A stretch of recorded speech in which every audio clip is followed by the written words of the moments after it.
3 കുട്ടികളുടെ അനുഭവം. എൻ്റെ അടുത്ത ഒരു സുഹൃത്തിൻ്റെ സുഹൃത്തുക്കളാണ്. ഈ കുട്ടികൾ മെഡിസിൻ പഠിക്കുന്ന മക്കളാണ്. ഈ മക്കൾ 3 പേരും ടൂർ പോകാൻ തീരുമാനിച്ചു. ഇപ്പോൾ ലേഡീസ് ട്രിപ്പുകളൊക്കെ ഉണ്ടല്ലോ അല്ലേ? ലേഡീസ് ട്രിപ്പുകളൊക്കെ മനോഹരമായിട്ട് നമ്മളൊക്കെ ലേഡീസ് ട്രിപ്പൊക്കെ പോകാറുണ്ട്. ഇവർ കുറച്ചും കൂടെ വെറൈറ്റി ആയിട്ട് ലേഡീസ് ട്രിപ്പ് പ്ലാൻ ചെയ്യുകയാണ്. ഈ 3 കുട്ടികളും 20 വയസ്സ് ആയ കുട്ടികളാണ്. നോർത്ത് ഇന്ത്യയിലേക്കാണ് പോകുന്നത്. ഇവർ പോകുന്നത് എങ്ങനെയാണെന്ന് വെച്ചാൽ വാഹനങ്ങളൊന്നുമില്ല, പ്രീ പ്ലാൻഡ് അല്ല, നേരത്തെയുള്ള ഒരു പ്ലാനിങ്സും ഇല്ല. വീട്ടിൽ നിന്ന് ഇറങ്ങുന്നു, അത്യാവശ്യം വേണ്ട വസ്തുക്കളൊക്കെ എടുക്കുന്നു, അക്കൗണ്ടിൽ പൈസയുണ്ട്. എന്നിട്ട് പോകുന്ന വണ്ടികൾക്ക് കൈ കാണിച്ച് ലക്ഷ്യസ്ഥാനത്തെത്തുക. എന്തേ കിട്ടിയില്ലേ? മനസ്സിലായി കാര്യം മനസ്സിലായോ? ബാക്കൊക്കെ കിട്ടുന്നുണ്ടോ? എന്തായിരുന്നു?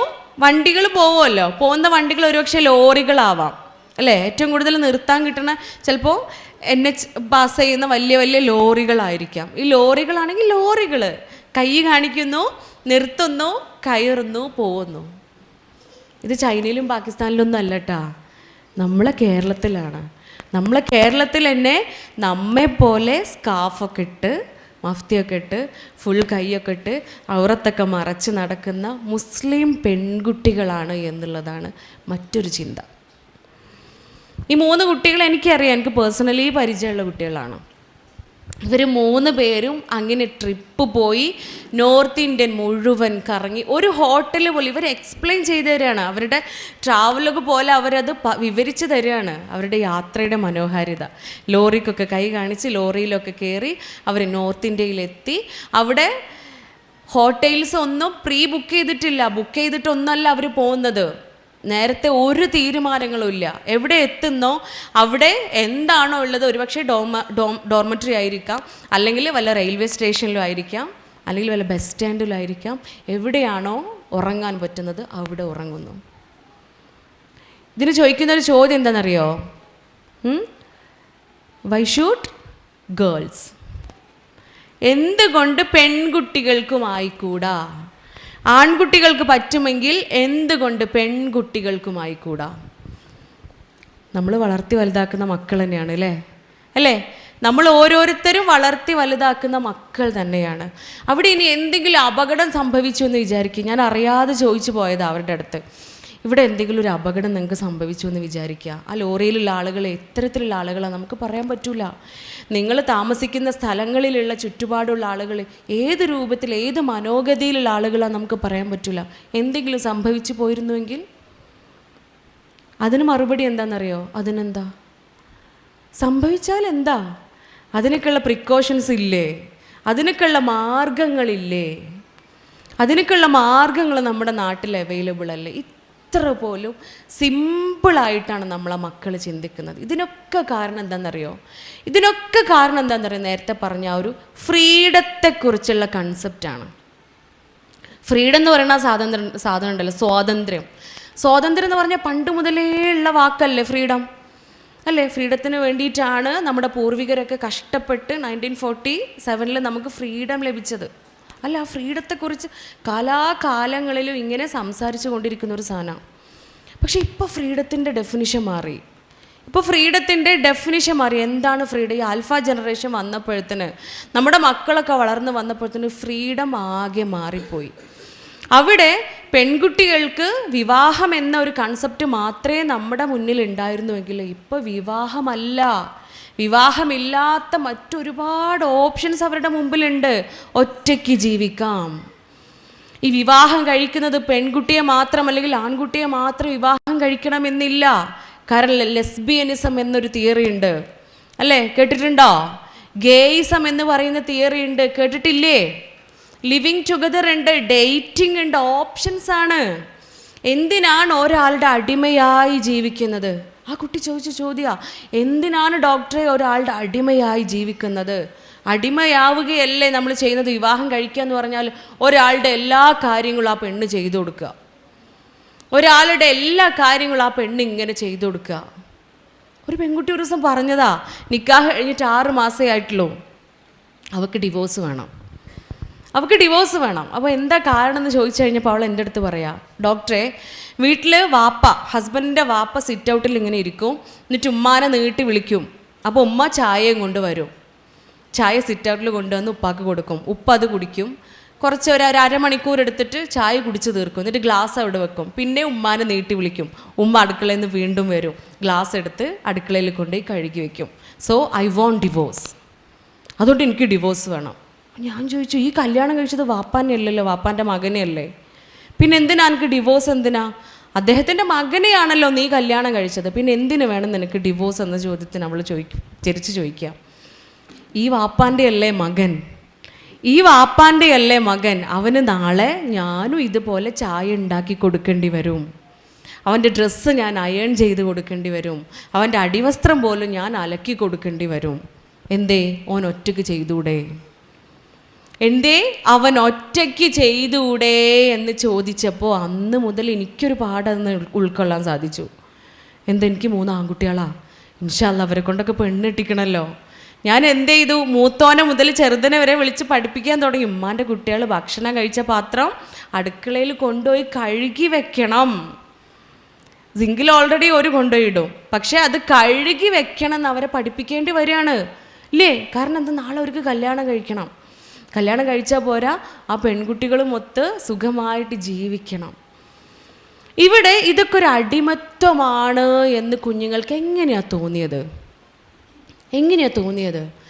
നമ്മുടെ വീട്ടിൽ അത്തരം സാഹചര്യങ്ങളൊന്നും ഇല്ലെങ്കിൽ കൂടിയിട്ട് പുറത്ത് ചെന്ന് കഴിഞ്ഞാൽ ഈ ഫ്രീഡത്തെക്കുറിച്ചാണ് ഇവർ പഠിക്കുന്നത്.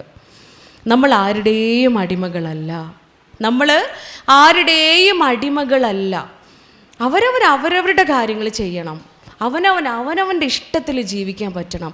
എന്തും എവിടെയും എങ്ങനെയും ചെയ്ത് ജീവിക്കുക എന്നതാണ് വൈബോസ്കി ലൈഫ് എന്നാണ് പറയുക. ഓരോ ഭാഷയിൽ പറഞ്ഞാൽ വൈബ് കേട്ടിട്ടില്ല നിങ്ങൾ? നമ്മളെ കാലത്ത് വൈബ് ഉണ്ടായിരുന്നാ? വൈബ് എന്നുള്ള വേർഡ് നമ്മൾ ഉപയോഗിക്കലുണ്ടായിരുന്നു. അപ്പോൾ നമ്മൾ സ്റ്റാറ്റസ് ആക്കലുണ്ടല്ലേ വൈബ് എന്നൊക്കെ പറഞ്ഞിട്ട്, ഇല്ലേ? അത് നമുക്ക് എവിടെ നിന്ന് കിട്ടിയതാ ഈ വൈബ് എന്നുള്ള വാക്ക്? മക്കളെടുത്തുനിന്ന് അല്ലേ? അത് മക്കളെടുന്ന് കിട്ടിയത്. അമ്മച്ചി നമുക്ക് വൈബാക്കല്ലേ എന്നൊക്കെ പറയുമവർ. നമ്മളിപ്പോൾ പറയാൻ തുടങ്ങി, മോനെ നമുക്ക് വൈബാക്കല്ലേ. ഇവരാഗ്രഹിക്കുന്ന അൾട്ടിമേറ്റ് ജീവിത ലക്ഷ്യം എന്ന് പറയുന്നത് ഈ വൈബാക്കലാണ്. ഈ വൈബാക്കലല്ല ജീവിതം എന്ന് എങ്ങനെയാണ് നമ്മൾ പഠിപ്പിച്ചു കൊടുക്കുക? അത് പറഞ്ഞോ ഇമ്പോസിഷൻ എഴുതിയിട്ടോ നമുക്ക് പഠിപ്പിക്കാൻ പറ്റൂല. അത് നമ്മളെ ജീവിതം കൊണ്ട് പഠിപ്പിക്കാൻ പറ്റും അല്ലേ? നമ്മുടെ ജീവിതം കൊണ്ട് ഒരു മനുഷ്യന് 3 തരത്തിലാണ് കാര്യങ്ങൾ ഗ്രഹിക്കുക. 3 രീതിയിലാണ് നമ്മൾ കാര്യങ്ങൾ ഗ്രഹിക്കുക. ഏതൊക്കെയാണ് ആ 3 രീതികൾ? കണ്ടും കേട്ടും അനുഭവിച്ചും അല്ലേ? കണ്ടും കേട്ടും അനുഭവിച്ചുമാണ് നമ്മൾ കാര്യങ്ങൾ ഗ്രഹിക്കുക. ഇതിൽ കാണുന്നതിനേക്കാളും കേൾക്കുന്നതിനേക്കാളും കൂടുതൽ ഗ്രാഹ്യമാവുന്നത് ഏതാ? കൂടുതൽ ഗ്രാഹ്യമാകുന്നത് അത് അനുഭവം തന്നെയാണ്, മറ്റൊന്നുമല്ല. അതുകൊണ്ട് മക്കളുടെ അനുഭവിപ്പിക്കൽ ഏറ്റവും മനോഹരമാക്കുക എന്നതാണ് അൾട്ടിമേറ്റായിട്ട് നമ്മുടെ ലക്ഷ്യം. നമ്മൾ ആലോചിക്കണം, എൻ്റെ കുഞ്ഞിൻ്റെ അനുഭവം എന്തൊക്കെയാണ് അല്ലേ? എൻ്റെ കുഞ്ഞിൻ്റെ അനുഭവങ്ങൾ എന്തെല്ലാമൊക്കെയാണ്? അവൻ്റെ അനുഭവങ്ങൾ നല്ലതാണോ? അവൻ അനുഭവിപ്പിക്കുന്നത് ആരാ? നമ്മൾ പാരൻസാണ്. 7 വയസ്സ് വരെയാണ് ഒരു കുഞ്ഞിൻ്റെ തലച്ചോറ് വളരുള്ളൂ. അത് കഴിഞ്ഞാൽ പിന്നെ അതിൻ്റെ ഡെവലപ്മെൻറ്റ് സംഭവിക്കുള്ളൂ, വളരുന്നില്ല. ഈ 7 വയസ്സ് വരെ എന്തെല്ലാമൊക്കെയാണോ ആ തലച്ചോറിനകത്തേക്ക് അബ്സോർബ് ചെയ്തത്, എന്തെല്ലാമൊക്കെയാണോ കുഞ്ഞ് കേട്ടത്, കണ്ടത്, അനുഭവിച്ചത്, ഇതൊക്കെയാണ് ആ കുഞ്ഞ് പിന്നീടായിത്തീരുന്നത്. ഈ 7 വയസ്സ് വരെ ഏറ്റവും കൂടുതൽ കുഞ്ഞ് ആരുടെ കൂടെ ഉള്ളത്? ആരുടെ കൂടെയാ? ഹോസ്റ്റലിലാണോ? അല്ല അല്ലേ? പാരൻസിൻ്റെ കൂടെയല്ലേ? ഉമ്മാൻ്റെ ഉപ്പാൻ്റെ കൂടെയല്ലേ? നമ്മളുടെ കൂടെയാണ്. അവിടെ മെഡിക്കൽ സയൻസ് പറയുന്നുണ്ട്, ഒരു മനുഷ്യൻ ആരാവണമെന്ന് തീരുമാനിക്കുന്നത്, ഒരു മനുഷ്യൻ എന്തെല്ലാമൊക്കെ ആയി തീരണമെന്ന് തീരുമാനിക്കുന്നത് 2 ഘടകങ്ങളാണ്. ആദ്യത്തേത് ആ കുഞ്ഞിൻ്റെ ഹെറിഡിറ്ററി, ആ കുഞ്ഞിൻ്റെ പാരമ്പര്യം. രണ്ടാമത്തത് ആ കുഞ്ഞ് ജനിച്ച് ജീവിച്ച് വളർന്നു വരുന്ന സാഹചര്യവുമാണ്. ഇത് രണ്ടും നമ്മൾ തന്നെയല്ലേ? നമ്മുടെ കുഞ്ഞിൻ്റെ പാരമ്പര്യം നമ്മളല്ലേ? തീർച്ചയായും പാരൻസാണ്. എന്നാലും കൂടുതൽ ആരവിടെ ഉള്ളത്? ഉമ്മാര് അല്ലേ? പാരൻസ് പറഞ്ഞ ഉമ്മ മാത്ര ആണോ? ഇവിടെ മദേഴ്സ് മീറ്റ് ആണോ നടക്കുന്നത്? ഇവിടെ എന്തോന്നും മിണ്ടാത്ത? ഇവിടെ മദേഴ്സ് മീറ്റ് ആണോ? അല്ല, പക്ഷെ എന്താ? പാരൻസ് മീറ്റാണ് ദെൻ എന്തുകൊണ്ടാണ് നമ്മൾ ഉമ്മമാർ മാത്രം ഇങ്ങനെ കൂടുതൽ? വാപ്പാർ വിരലിൽ എണ്ണാവുന്ന കുറച്ച് വാപ്പാർ മാത്രമേ ഉണ്ടാവുള്ളൂ. ഇവിടെ മാത്രമല്ല, സകല പാരൻസ് മീറ്റിങ്ങിൽ നമ്മൾ പോയി നോക്കിയാലും മദേഴ്സ് മീറ്റ് ആണോ എന്ന് തെറ്റിദ്ധരിച്ച് പോവും. കാരണം വാപ്പാർ 1-2 പേര് ഇങ്ങനെ ബോഡി ഗാർഡ്സിനെ പോലെ വാതിൽക്കൽ നിൽക്കുന്നുണ്ടാവും. അത്രേ ഉണ്ടാവുള്ളൂ. പൊന്നൊരുക്കുന്നിടത്ത് പൂച്ചയ്ക്ക് എന്ത് കാര്യം എന്നുള്ള മട്ടിൽ അല്ലേ? അതെന്തുകൊണ്ടാ? ഉമ്മാക്ക് ക്രോമസോം ഏറെ കൊടുത്തുക്കണോ കുട്ടീൻ്റെ? ഇല്ല അല്ലേ?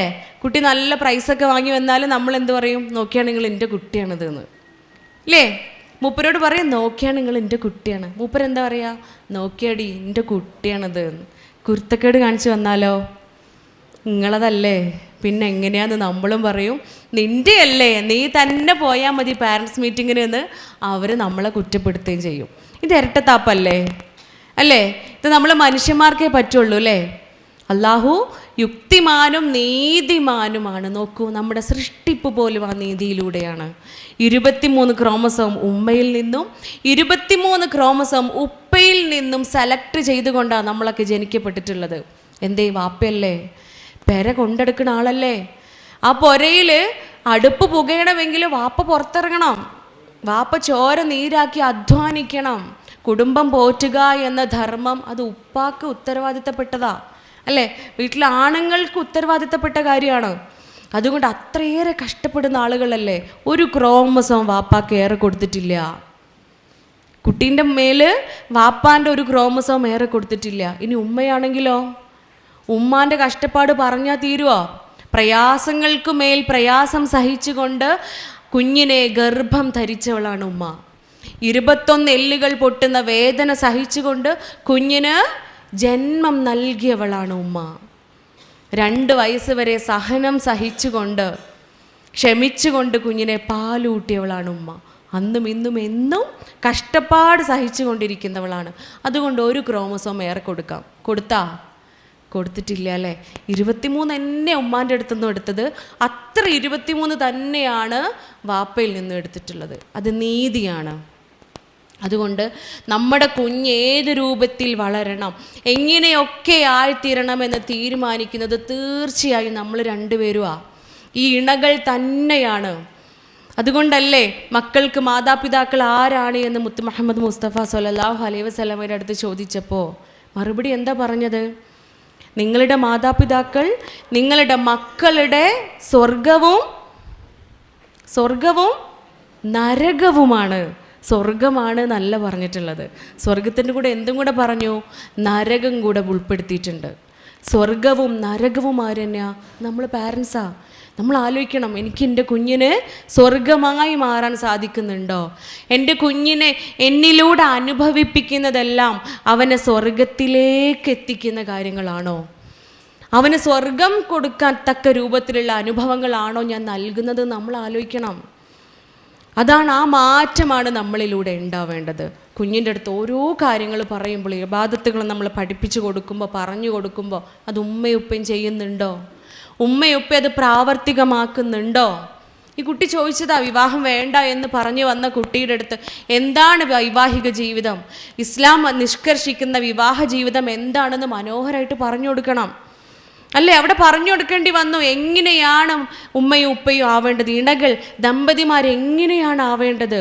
ഇസ്ലാം പറയുന്ന പോലെ ആയിക്കഴിഞ്ഞാൽ ആ വീട്ടിൽ പ്രശ്നങ്ങൾ ഉണ്ടാവില്ല, ആ വീട്ടിൽ ബഹളങ്ങളും കലഹങ്ങളും ഉണ്ടാവില്ല. എന്താ? ഉമ്മയുപ്പ ഒരിക്കലും ഒരുപോലെ സദസ്സിൽ പറഞ്ഞു കഴിഞ്ഞ സമയത്ത് ഒരു ഉമ്മ എണീറ്റെന്ന് പറഞ്ഞതാ, അല്ല എൻ്റെ മോളെ, നമ്മളെയൊക്കെ വാപ്പാരുമാരും തല്ലുകൂടിക്കാണ്ട് തന്നെയല്ലേ ജീവിച്ചത് അല്ലേ? ഇണകളാവുമ്പോൾ അല്പസ്വല്പം പിണക്കങ്ങളൊക്കെ ഉണ്ടാവും, ഇണക്കത്തോടൊപ്പം പിണക്കങ്ങളൊക്കെ ഉണ്ടാവും, സ്വാഭാവികമാണ്. ചിലപ്പോൾ വഴക്കൂടും, ചിലപ്പോൾ അടിപിടിയൊക്കെ ഉണ്ടാവും, അങ്ങോട്ടും ഇങ്ങോട്ടും 1-2 പറയും. എന്നിട്ടിപ്പോൾ നമുക്കൊക്കെ എന്തെങ്കിലും സംഭവിച്ചോ എന്ന് ഒരിക്കലും ക്ലിനിക്കിൽ വന്നൊരു കുട്ടിയാണ്. ആ കുട്ടിയുടെ തലയിലെ സ്വഭാവ വൈകല്യത്തിനാണ് കൊണ്ടുവന്നത്. 4ാം ക്ലാസ് പഠിക്കുകയാണ്. സംസാരിച്ച് കഴിഞ്ഞ് തൊപ്പി വെച്ചിട്ടുണ്ടായിരുന്നു. അവൻ്റെ തൊപ്പി മാറ്റാൻ പറഞ്ഞു. തൊപ്പിയൊക്കെ ഒന്ന് മാറ്റി നോക്കിയപ്പോൾ അവൻ്റെ തലയിൽ അവിടെ ഇവിടെയൊക്കെ ആയിട്ട് മുടി പോയിട്ടുണ്ട്. ഒരുപാട് സ്ഥലങ്ങളിൽ മുടി പറഞ്ഞു പോന്നിട്ടുണ്ട്. അപ്പോൾ അത് മറക്കാൻ വേണ്ടിയിട്ടാണ് മൂപ്പര് തൊപ്പി വെച്ച് നടക്കുന്നത്. അപ്പോൾ ഞാൻ അവൻ്റെ ഉമ്മാനെ വിളിച്ചിട്ട് ചോദിച്ചു, ഇത് എന്താ തലയിൽ ഇങ്ങനെ മുടി പോയത് എങ്ങനെയാണെന്ന് ചോദിച്ചു. അപ്പോൾ അവൻ്റെ ഉമ്മ പറഞ്ഞു, അവനൊരു ശീലമുണ്ട് ഡോക്ടറെ, അത് ഞങ്ങളോട് പറയാൻ വിട്ടുപോയി. അവന് പഠിക്കാനിരിക്കുമ്പോഴൊക്കെ മുടി ഇങ്ങനെ പറിച്ച് വലിച്ചെടുക്കുമെന്ന് പറഞ്ഞു.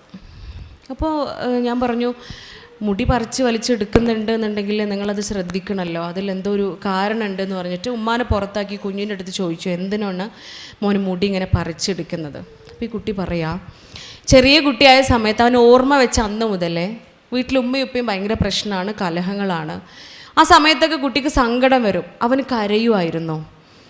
കുറച്ചും കൂടെ മുതിർന്നു കഴിഞ്ഞപ്പോൾ കരഞ്ഞിട്ടും അവൻ്റെ സങ്കടം തീരുന്നില്ല. അങ്ങനെ ഈ കരച്ചിൽ അവന് ദേഷ്യമായി മാറാൻ തുടങ്ങി. അങ്ങനെ അവൻ എന്ത് ചെയ്തു, കൈ രണ്ട് മുടിയുടെ ഉള്ളിലേക്ക് ഇട്ടിട്ട് മുടി ഇങ്ങനെ പിഴുത് വലിക്കാൻ തുടങ്ങി. അപ്പോൾ മുടിയിൽ ഭയങ്കരമായിട്ട് വേദന വരും, തലയിൽ വേദന വരും. ആ വേദന കാരണം ഈ സങ്കടം അവന് മറക്കാൻ തുടങ്ങി. ഈ സങ്കടം ഉണ്ടാകുന്ന നിമിഷത്തിൽ നിന്നും കുറച്ച് നേരം അവനൊന്ന് മാറി നിൽക്കാൻ പറ്റി. ഒരു ദിവസം ഇതുപോലെ മുടിയിൽ കൈയിട്ട് വലിച്ച സമയത്ത് കുറച്ച് മുടി അവൻ്റെ കയ്യിൽ പറഞ്ഞു പോന്നു. ഈ മുടി പറഞ്ഞു വരുമ്പം ഭയങ്കര പെയിൻഫുള്ളായിരിക്കില്ല, നല്ല വേദന ഉണ്ടാവും. ഈ വേദനയുടെ ആഴത്തിൽ ഈ സങ്കടം അവൻ കുറച്ച് സമയം അങ്ങ് മറന്നുപോയി. അപ്പോൾ അവന് മനസ്സിലായി, എത്രത്തോളം വേദന കൂടുന്നോ അത്ര പെട്ടെന്ന് എനിക്ക് സങ്കടം ഇല്ലാതെയാവുന്നുണ്ട്. പിറ്റേ ദിവസം മുതൽ അവനതൊരു ശീലമാക്കി, മുടി ഇങ്ങനെ പറിച്ചെടുക്കാൻ തുടങ്ങി. മുടി ഓരോന്നായിട്ട് അല്ലെങ്കിൽ 2-3 കയ്യിൽ കിട്ടുന്ന അത്രയും മുടികൾ അവൻ ശക്തിയായി പിഴുത് പറിച്ചെടുക്കാൻ തുടങ്ങി. ഇങ്ങനെ എന്ത് സംഭവിച്ചു, ആ വീട്ടിലുണ്ടാവുന്ന ദുഃഖം നിറഞ്ഞ എല്ലാ സാഹചര്യങ്ങളിൽ നിന്നും വിട്ടു നിൽക്കാനുള്ള ഒരു പരിഹാരമായിട്ട് അവനതിനെ സ്വീകരിക്കുകയാണ്. നിങ്ങൾ ഓർത്തോക്ക്, വളരെ സിമ്പിളായിട്ട് ആ ഉമ്മ കളഞ്ഞ ഒരു കാര്യമായിരുന്നു അത്. ആ കുട്ടിയുടെ സ്വഭാവ വൈകല്യത്തിൻ്റെ കൂടെ ഈ ഒരു റീസൺ അവർ പറഞ്ഞിട്ടേ ഇല്ല. പോകാൻ നേരം ഞാൻ തൊപ്പി മാറ്റിയ സമയത്ത് കണ്ട ഒരു കാര്യമാണ്. ഇത് എന്തുകൊണ്ടാണ് കുഞ്ഞ് ഈ രൂപത്തിലേക്കായി തീർന്നത് എന്ന് നമ്മൾ ചിന്തിക്കണം. എന്താണ് അതിൻ്റെ പ്രാധാന്യം, എന്താണ്? നമ്മൾ പാരൻസ് തന്നെയാണ് മക്കളുടെ സ്വർഗവും നരകവും എന്ന് അല്ലാഹുവിൻ്റെ ഹബീബ് നമ്മെ പഠിപ്പിച്ചിട്ടുണ്ട് എങ്കിൽ പുതിയ കാലഘട്ടം അതിങ്ങനെ കൂടുതൽ അർത്ഥവത്താക്കിക്കൊണ്ടിരിക്കുകയാണ്. പുതിയ കാലഘട്ടത്തിൽ അത്തരം കാരണങ്ങൾ നമ്മുടെ മുന്നിൽ ഇങ്ങനെ അനുഭവമായി വന്നുകൊണ്ടിരിക്കുകയാണ്. ഒരു കുട്ടി വന്നത് എഴുതുന്ന അക്ഷരങ്ങളൊക്കെ തല തിരിച്ചെഴുതുക, നാ ഉള്ളത് ധാ എഴുതും, ആ ഉള്ളത് കുത്തനെ എഴുതുക, എല്ലാം തല കുത്തനെയാണ് ഈ കുട്ടി അക്ഷരങ്ങൾ എഴുതുന്നത്. ടീച്ചറാണ് കൗൺസിലിങ്ങിന് കൊണ്ടുവന്നത്. ടീച്ചർ ഒരുപാട് ശ്രമിച്ചു നോക്കി ഇതിന്ന് ചേഞ്ച് വരുത്താൻ വേണ്ടിയിട്ട്, പക്ഷെ സാധിക്കുന്നില്ല. അങ്ങനെ വന്ന് നോക്കി സംസാരിച്ച് കഴിഞ്ഞപ്പോൾ മനസ്സിലാക്കാൻ സാധിച്ചു, ഉമ്മയും ഉപ്പയും ഒരുമിച്ചല്ല താമസിക്കുന്നത്, ഡിവോഴ്സ് ചെയ്തിട്ടില്ല, അവർ പിരിഞ്ഞിട്ടില്ല, പക്ഷേ രണ്ടുപേരും 2 വീടുകളിലായിട്ടാണ് താമസിക്കുന്നത്. രണ്ടുപേരും ഒരുമിച്ചല്ല ഉള്ളത്, അവർ തമ്മിൽ പ്രശ്നങ്ങളാണ്. ഡിവോഴ്സ് ആവാൻ വേണ്ടിയിട്ട് രണ്ടുപേരും സെപ്പറേറ്റായി ജീവിക്കുകയാണ്. ഇതിൻ്റെ ഉള്ളിൽ ഇതിൽ നിന്നൊക്കെ രക്ഷപ്പെടാൻ വേണ്ടിയിട്ട് നമ്മളെ മക്കൾ പലതരത്തിലുള്ള മെത്തേഡ്സാണ് കണ്ടുപിടിക്കുന്നത്. പല രൂപത്തിലാണ് അവരവരുടെ ജീവിതത്തെ മാറ്റിമറിക്കുന്നത്. നമ്മൾ ആലോചിക്കണം, എന്താണ് എൻ്റെ കുഞ്ഞിന് ഞാൻ നൽകുന്ന അനുഭവം, എന്താണ് എൻ്റെ കുഞ്ഞിന് ഞങ്ങൾ കാണിച്ചു കൊടുക്കുന്ന പാഠം, എന്താണ് നമ്മൾ ചിന്തിക്കണം. അവിടെ മനോഹരമായ വിവാഹ ജീവിതം തന്നെയാണ് ഏറ്റവും ആദ്യം നമ്മൾ മക്കൾക്ക് കൊടുക്കേണ്ടത്. സന്തോഷമുള്ള കുടുംബാന്തരീക്ഷമാണ്. സന്തോഷമുള്ള കുടുംബാന്തരീക്ഷമാണ്. നമുക്കറിയാം, അഡോളസൻ പീരീഡ് അങ്ങോട്ട് തുടങ്ങിയാൽ പിന്നെ നോകളാണ് അല്ലേ, നോകളാണ്. അത് ചെയ്യരുത്, ഇത് ചെയ്യരുത്, അങ്ങനെ ചെയ്യ്, ഇങ്ങനെ ചെയ്യ്, വെറും അരുതായ്മകൾ. നമ്മൾ നോർത്ത് നോക്കി, ഒരു ദിവസം എത്ര തവണ നമ്മൾ മക്കളെടുത്ത് നോകൾ പറയുന്നുണ്ട്? നോ അല്ലേ കൂടുതലും പറയാറ് അല്ലേ? കുറച്ച് സമയം നമുക്കൊരു ഗെയിം കളിക്കാട്ടാ. ഒന്ന് കണ്ണടച്ചിരിക്കുക എല്ലാവരും, അടച്ചോളി.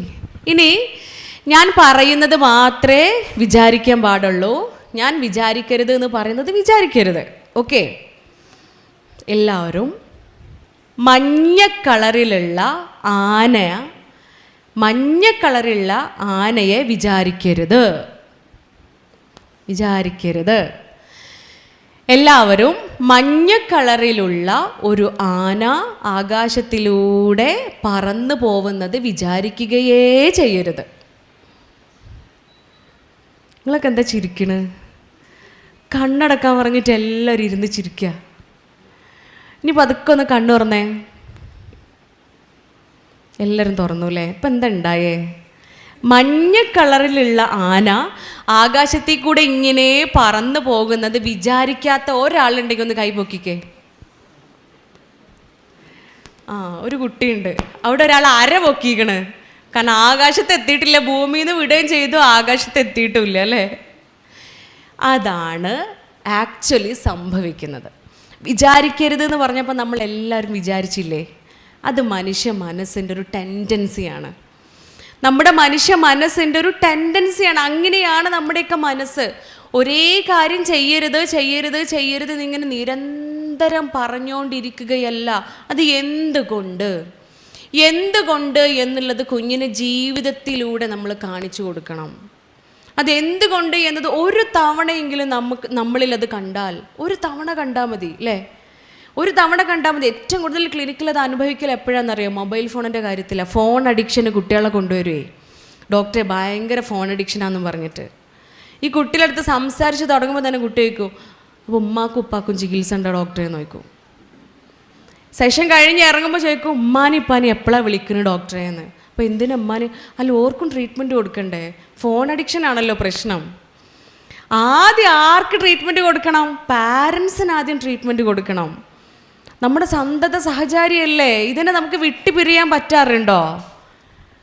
ഉണ്ടെണ്ണയാളെ ഇല്ല അല്ലേ? ഞങ്ങൾ കൊണ്ട് നടക്കും. നമ്മൾ രാത്രി ഉറങ്ങുമ്പോൾ പോലും പിരിയാൻ സാധിക്കാത്തത് കൊണ്ട് നമ്മൾ തലയിണയുടെ താഴേക്ക് മാറ്റി വെക്കും ആളെ അല്ലേ? ഉറക്കത്തിന് ശേഷം പുതിയൊരു ജീവിതം അൽഹംദുലില്ലാ നമ്മൾ ശുഭാപ്തി വിശ്വാസത്തോട് കൂടിയിട്ട് പുതിയൊരു ജീവിതം തുടങ്ങുക. അപ്പോഴും നമ്മൾ കണ്ണിമ തുറക്കുന്നതിന് മുൻപേ എന്ത് ചെയ്യും? കൈ ഇങ്ങനെ തപ്പും, മൂപ്പരെങ്ങാനും ഇവിടെ ഇല്ലേ, ഇറങ്ങിപ്പോയോന്ന് ഇല്ലേ? എന്നിട്ട് അടിയിൽ നിന്ന് എടുത്തിട്ട് ആ പൂമുഖം കണ്ടിട്ടാണ് നമ്മൾ ഉണരുക. അത്ര പോലും നമ്മുടെ സന്തത സഹചാരിയാണ് മൊബൈൽ ഫോൺ. നമ്മൾ ആലോചിക്കണം, മക്കൾ ഇതല്ലേ കാണുന്നത്? നമ്മളെ സദാസമയം നമ്മളെ കയ്യിൽ എന്താ? ഫോണാണ്, മൊബൈൽ ഫോണാണ്. പിന്നെ കിച്ചണിൽ ഇറങ്ങുമ്പോഴും ഫോണും കൊണ്ടാണ് നമ്മൾ ഇറങ്ങുക. ഭക്ഷണം ഉണ്ടാക്കുന്നതൊക്കെ ഈ ഫോൺ പിടിച്ചിട്ടാണ്. അല്ലാന്ന് പറയാൻ പറ്റുമോ? ഫോണിൽ എന്തുണ്ടാവും? വയലുണ്ടാവും അല്ലേ? ഫോണിൽ വയലിൽ കേൾക്കും നമ്മൾ, സ്വാഭാവികമാണ്. പക്ഷേ ഈ വയലിൻ്റെ ഇടയിൽ എന്ത് വരും? നോട്ടിഫിക്കേഷൻ വരും താഴെ. എന്താ നോട്ടിഫിക്കേഷൻ വരല്? ഡേ ഇൻ മൈ ലൈഫ്, അല്ലെങ്കിൽ ഹോം ടൂറ്. ഇവിടെ ഉള്ള പാരൻസ് ഇതിനെ പറ്റിയൊന്നും കേട്ടിട്ടേ ഇല്ല. അപ്പം ഞാൻ മാത്രമല്ലേ പ്രതി ഇല്ലേ? Day in my life, home tour നിങ്ങൾ കേട്ടിട്ടേ ഇല്ല? അറിയാം, എല്ലാവർക്കും അറിയാം അല്ലേ day in my life, home ടൂറൊക്കെ എന്താന്ന്. നോട്ടിഫിക്കേഷൻ കാണുമ്പോൾ അറിയാതെ നമ്മളൊന്ന് ക്ലിക്ക് ചെയ്ത് പോവും അല്ലേ? ഓളെ മിക്സി എങ്ങനെ ഉണ്ട്, അല്ലെങ്കിൽ ഓളെ അടുക്കളയൊക്കെ വൃത്തിയില്ലേ എന്നൊക്കെ നോക്കാൻ വേണ്ടിയിട്ട് അല്ലേ? മനുഷ്യൻ്റെ മനസ്സെപ്പോഴും അങ്ങനെയാണ്. അങ്ങോട്ടേക്ക് നോക്കാൻ വേണ്ടിയിട്ട് ഭയങ്കര ത്വരയാണ്. ഒരു സൂഫി കഥ കേട്ടിട്ടില്ലേ നിങ്ങൾ? ഭർത്താവിനെ വിളിച്ചിട്ട് ഭാര്യ കാണിച്ചു കൊടുക്കുകയാണ്, ജനലിനുള്ളിലൂടെ ഇങ്ങനെ നോക്കിയേ ആ വീട് എന്ത് വൃത്തികേടാ വീട് കാണുന്നില്ലേ നിങ്ങൾ? പെയിൻ്റ് അടിച്ചിട്ട് പോലുമില്ല, അതിൻ്റെ പെയിൻ്റൊക്കെ ആകെ അഴുക്കാണ്. ആ വീട്ടുകാരി എന്താ ഇത്ര പോലും വീടിനെ ശ്രദ്ധിക്കുന്നില്ലേ? പെയിൻ്റൊക്കെ ആകെ പോയി അഴുക്ക് നിറഞ്ഞു കിടക്കുകയാണ് ആ വീട്. ഇങ്ങനെ ആ വീടിനെ കുറിച്ച് ഇങ്ങനെ കുറ്റം പറയുന്നതിൻ്റെ ഇടയ്ക്ക് ഭർത്താവ് എന്ത് ചെയ്തു? ഒരു തുണി എടുത്തിട്ട് അവരുടെ വീടിൻ്റെ ജനലിൻ്റെ ഗ്ലാസ് ഒന്ന് ഇങ്ങനെ അങ്ങ് തുടച്ചു കൊടുത്തു. മുഴുവനായി തുടച്ചു കൊടുത്തിട്ട് പറഞ്ഞു, ഇനി നീ ഒന്ന് നോക്കുകയെന്ന് പറഞ്ഞു. നോക്കിയപ്പോൾ നല്ല വൃത്തിയുള്ള അഴുക്കൊന്നുമില്ലാത്ത ഒരു വീട്. അഴുക്ക് എവിടെയായിരുന്നു? അഴുക്ക് ആ സ്ത്രീയുടെ വീടിലെ ജനലിൻ്റെ ഗ്ലാസ്സിലായിരുന്നു അല്ലേ?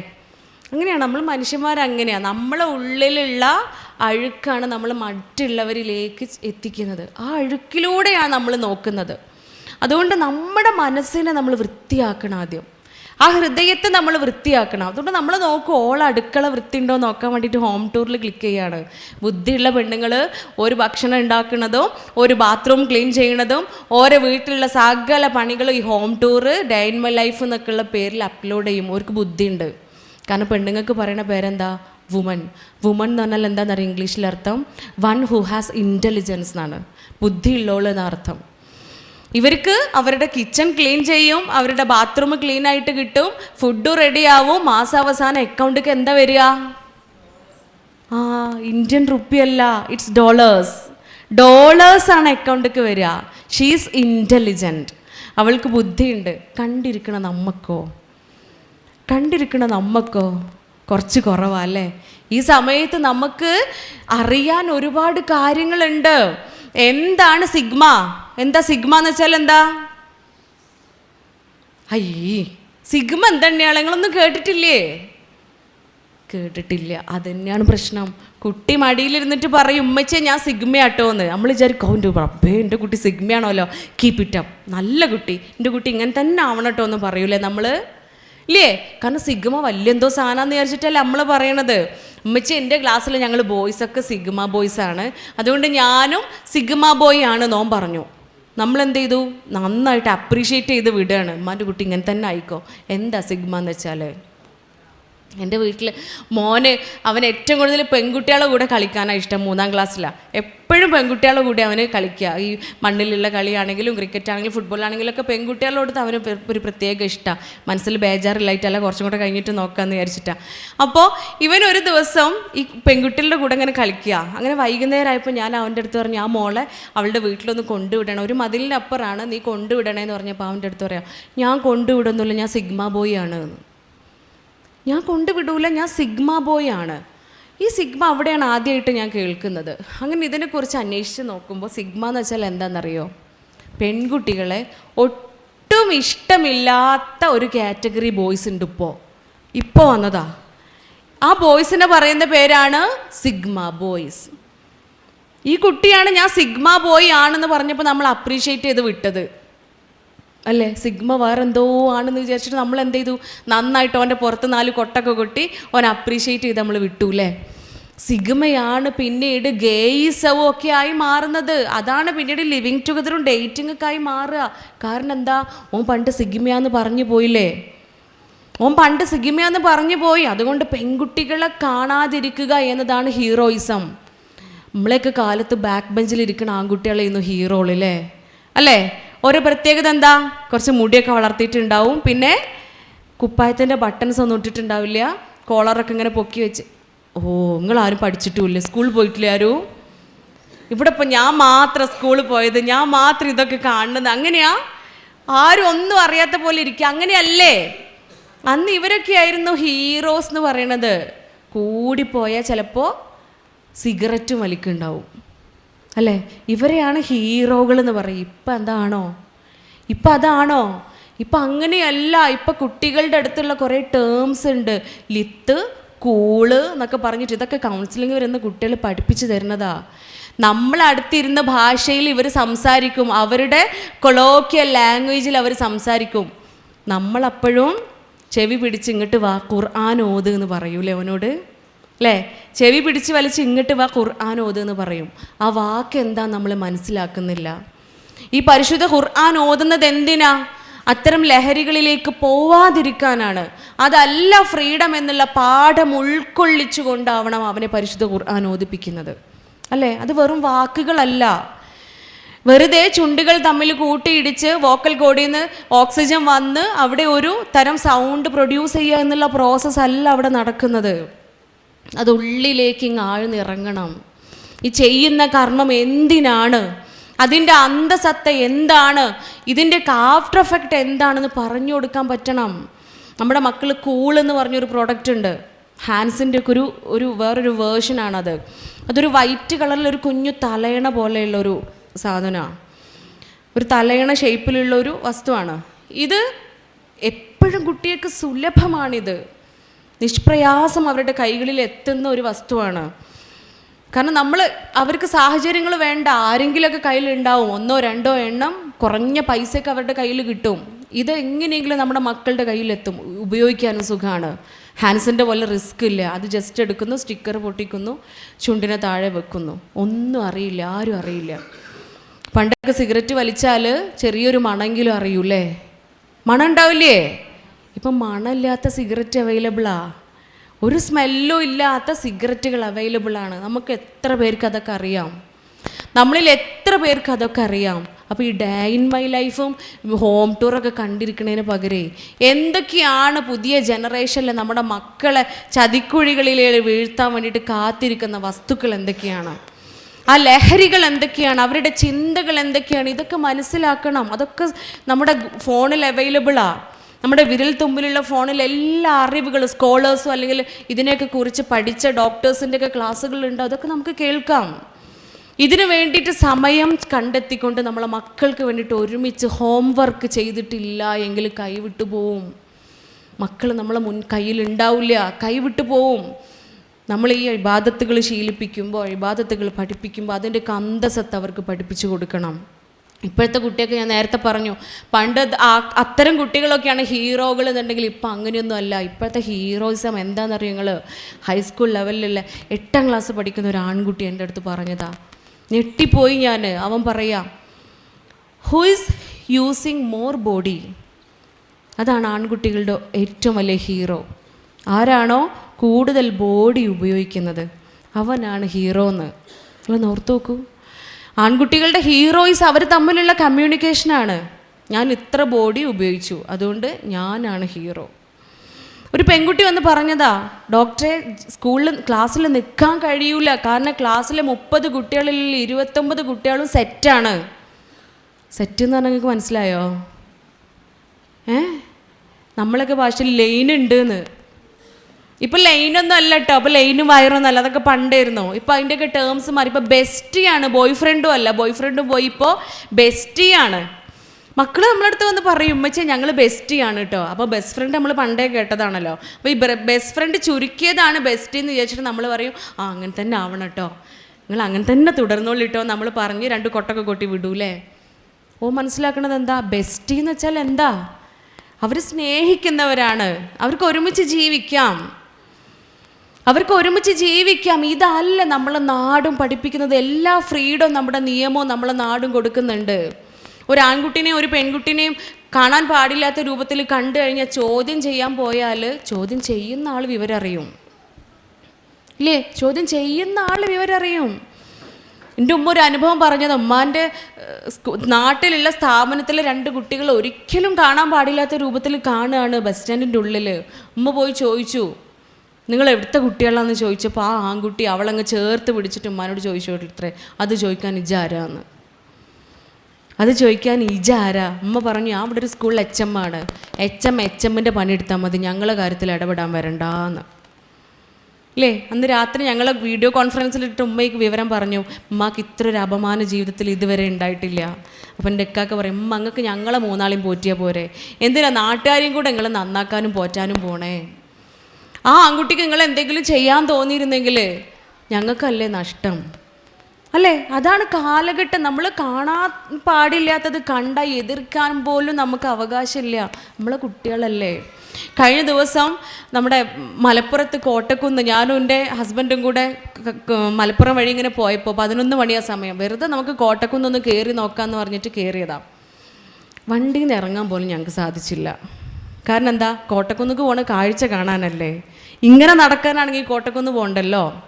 അവിടെ ഇറങ്ങിക്കഴിഞ്ഞാൽ തല താഴ്ത്തി നടക്കാനേ പറ്റുള്ളൂ, തല പൊക്കി വെച്ച് നടക്കാൻ പറ്റൂല. മാസ്ക് ഇട്ടതും ഇടാത്തതുമായിട്ടുള്ള കുട്ടികൾ, ചെറിയ ചെറിയ ആൺകുട്ടികളും പെൺകുട്ടികളും അഴിഞ്ഞാടുന്ന കാഴ്ചയാണ് നമുക്കവിടെ കാണാൻ പറ്റുക. എന്തുകൊണ്ടാ? ലജ്ജയില്ല. അവിടെ ഇനി പണ്ടൊക്കെ നമുക്ക് നാട്ടുകാർ കാണുമെന്നുള്ളൊരു പേടി ഉണ്ടാവും അല്ലേ? പടച്ചവൻ്റെ പേടിയാണ് ആദ്യം വേണ്ടത്. പക്ഷെ അത് ഇല്ലാത്ത സ്ഥിതിക്ക് എന്തായിരിക്കും പിന്നെ ഉണ്ടാവുന്ന പേടി? നാട്ടുകാർ കാണുമെന്നല്ലേ. ഇപ്പം എന്ത് നാട്ടുകാർ? ഇപ്പം എന്ത് ഉസ്താദ്, മദ്രസയിൽ പഠിപ്പിച്ച ഉസ്താദ് അടുത്ത് വന്നിരുന്നാലും ലജ്ജയില്ല. അതില്ല. എങ്ങനെ നമ്മളെ മക്കൾ എങ്ങനെ ആയിത്തീരുന്നത്? ഏറ്റവും പ്രധാനപ്പെട്ടൊരു കാരണം എന്താണെന്നറിയോ? മൊബൈൽ ഫോൺ തന്നെയാണ്. ഈ മൊബൈൽ ഫോൺ തന്നെയാണ്. അതിലിവർ കാണുന്നത് ഒരു ഫാൻറ്റാസ്റ്റിക് വേൾഡാണ്. അതിൽ കാണുന്നതാണ് ജീവിതം, അതാണ് ഫ്രീഡം എന്ന് മനസ്സിലാക്കി സിഗ്മ എന്നുള്ള വാക്ക് ഏറ്റവും കൂടുതൽ ഇങ്ങനെ സൊസൈറ്റിയിലേക്ക് എത്താൻ കാരണം എന്താണെന്നറിയോ? ഒരു തൊപ്പി എന്ന് പറഞ്ഞൊരു സാധനം ഉണ്ടായിരുന്നില്ലേ അല്ലേ? ഒരു തൊപ്പി ഇപ്പോഴും ഉണ്ടെന്ന് തോന്നണു അല്ലേ? അൽഹംദുലില്ലാ. ഞാൻ അതിനെക്കുറിച്ച് അറിയുന്നത് പിന്നെ വളാഞ്ചേരിയാന്ന് തോന്നുന്നു അല്ലേ, ഒരു ട്രാഫിക് ബ്ലോക്കൊക്കെ ഉണ്ടായ ഒരു സംഭവം ഉണ്ടായിരുന്നല്ലോ. അതിൻ്റെ മുന്നേ ആളുണ്ട്, പക്ഷെ എനിക്ക് അറിഞ്ഞിട്ടുണ്ടായിരുന്നില്ല എന്നുള്ളത് അൽഹംദുലില്ലാ, ഞാൻ അറിഞ്ഞിട്ടുണ്ടായിരുന്നില്ല. അന്നാണ് ഇങ്ങനൊരു ക്യാരക്ടർ ഉണ്ടെന്നുള്ളത് മനസ്സിലാക്കുന്നത്. എൻ്റെ മക്കളും മനസ്സിലാക്കുന്നത് അന്നാണ് കേട്ടോ. ഞാൻ അവരുടെ അടുത്ത് പറയുമ്പോഴാണ് അവരിങ്ങനൊരാളുണ്ട് എന്ന് മനസ്സിലാക്കുന്നത്. നിങ്ങൾ ഓർത്ത് നോക്കൂ, അത്രയധികം ഫാൻസ് ഉണ്ടാവണമെങ്കിൽ അയാളൊരു ഹീറോയായി കാണുകയാണ് അല്ലേ? അയാളൊരു ഹീറോ ആയി കാണാണ്. ഞാൻ നേരത്തെ പറഞ്ഞില്ലേ, നമ്മുടെ മക്കൾക്ക് ഇടയിലുള്ള ഹീറോയിസമാണ് ഇതൊക്കെ. ഒരു പെൺകുട്ടിക്ക് ലവ് അഫെയർ ഇല്ലാതെ ആ പെൺകുട്ടി ആ ക്ലാസ്സിൽ ഉണ്ടെങ്കിൽ മോട്ടിവേറ്റ് ചെയ്യാണ് കുട്ടികൾ. മോട്ടിവേറ്റ് ചെയ്ത് വിടുകയാണ്, നീ മോശമാണ് കേട്ടോ, ഈ കാലഘട്ടത്തിൽ ഇങ്ങനെയൊക്കെ ജീവിക്കാൻ പറ്റുമോ, അനക്ക് സെറ്റായിട്ടില്ലെന്ന് പറഞ്ഞ് ഞങ്ങൾ സെറ്റാക്കി തരാം, ഈ കാലഘട്ടത്തിൽ ഇങ്ങനെയൊന്നും ജീവിക്കാൻ പറ്റൂല, മോട്ടിവേഷൻ കൊടുക്കുകയാണ്. അല്ലേ? ഒരു കുട്ടിക്ക് ക്ലാസ്സിൽ ഉള്ള മറ്റു കുട്ടികൾക്ക് കോൺട്രാസെപ്റ്റീവ് ഡിവൈസ് ഇപ്പോൾ സപ്ലൈ ചെയ്തത് ആരാന്നറിയോ? ക്ലാസ്സിലുള്ള മറ്റൊരു പെൺകുട്ടിയാണ്. അവളുടെ വാപ്പാക്ക് ഫാർമസിയാണ്. അപ്പോൾ ഈ ഫാർമസിയിലേക്ക് കൊണ്ടുവരേണ്ട സാധനങ്ങളൊക്കെ വീട്ടിൽ ഹോൾസെയിലായിട്ട് കൊണ്ടുവന്ന് ഡെപ്പോസിറ്റ് ചെയ്യും. ഈ പെൺകുട്ടി എന്ത് ചെയ്യും? അത് റൂമിൽ നിന്ന് എടുത്തിട്ട് ക്ലാസ്സിലുള്ള പെൺകുട്ടികളുടെ കയ്യിലൊക്കെ ഇത് കൊടുക്കും.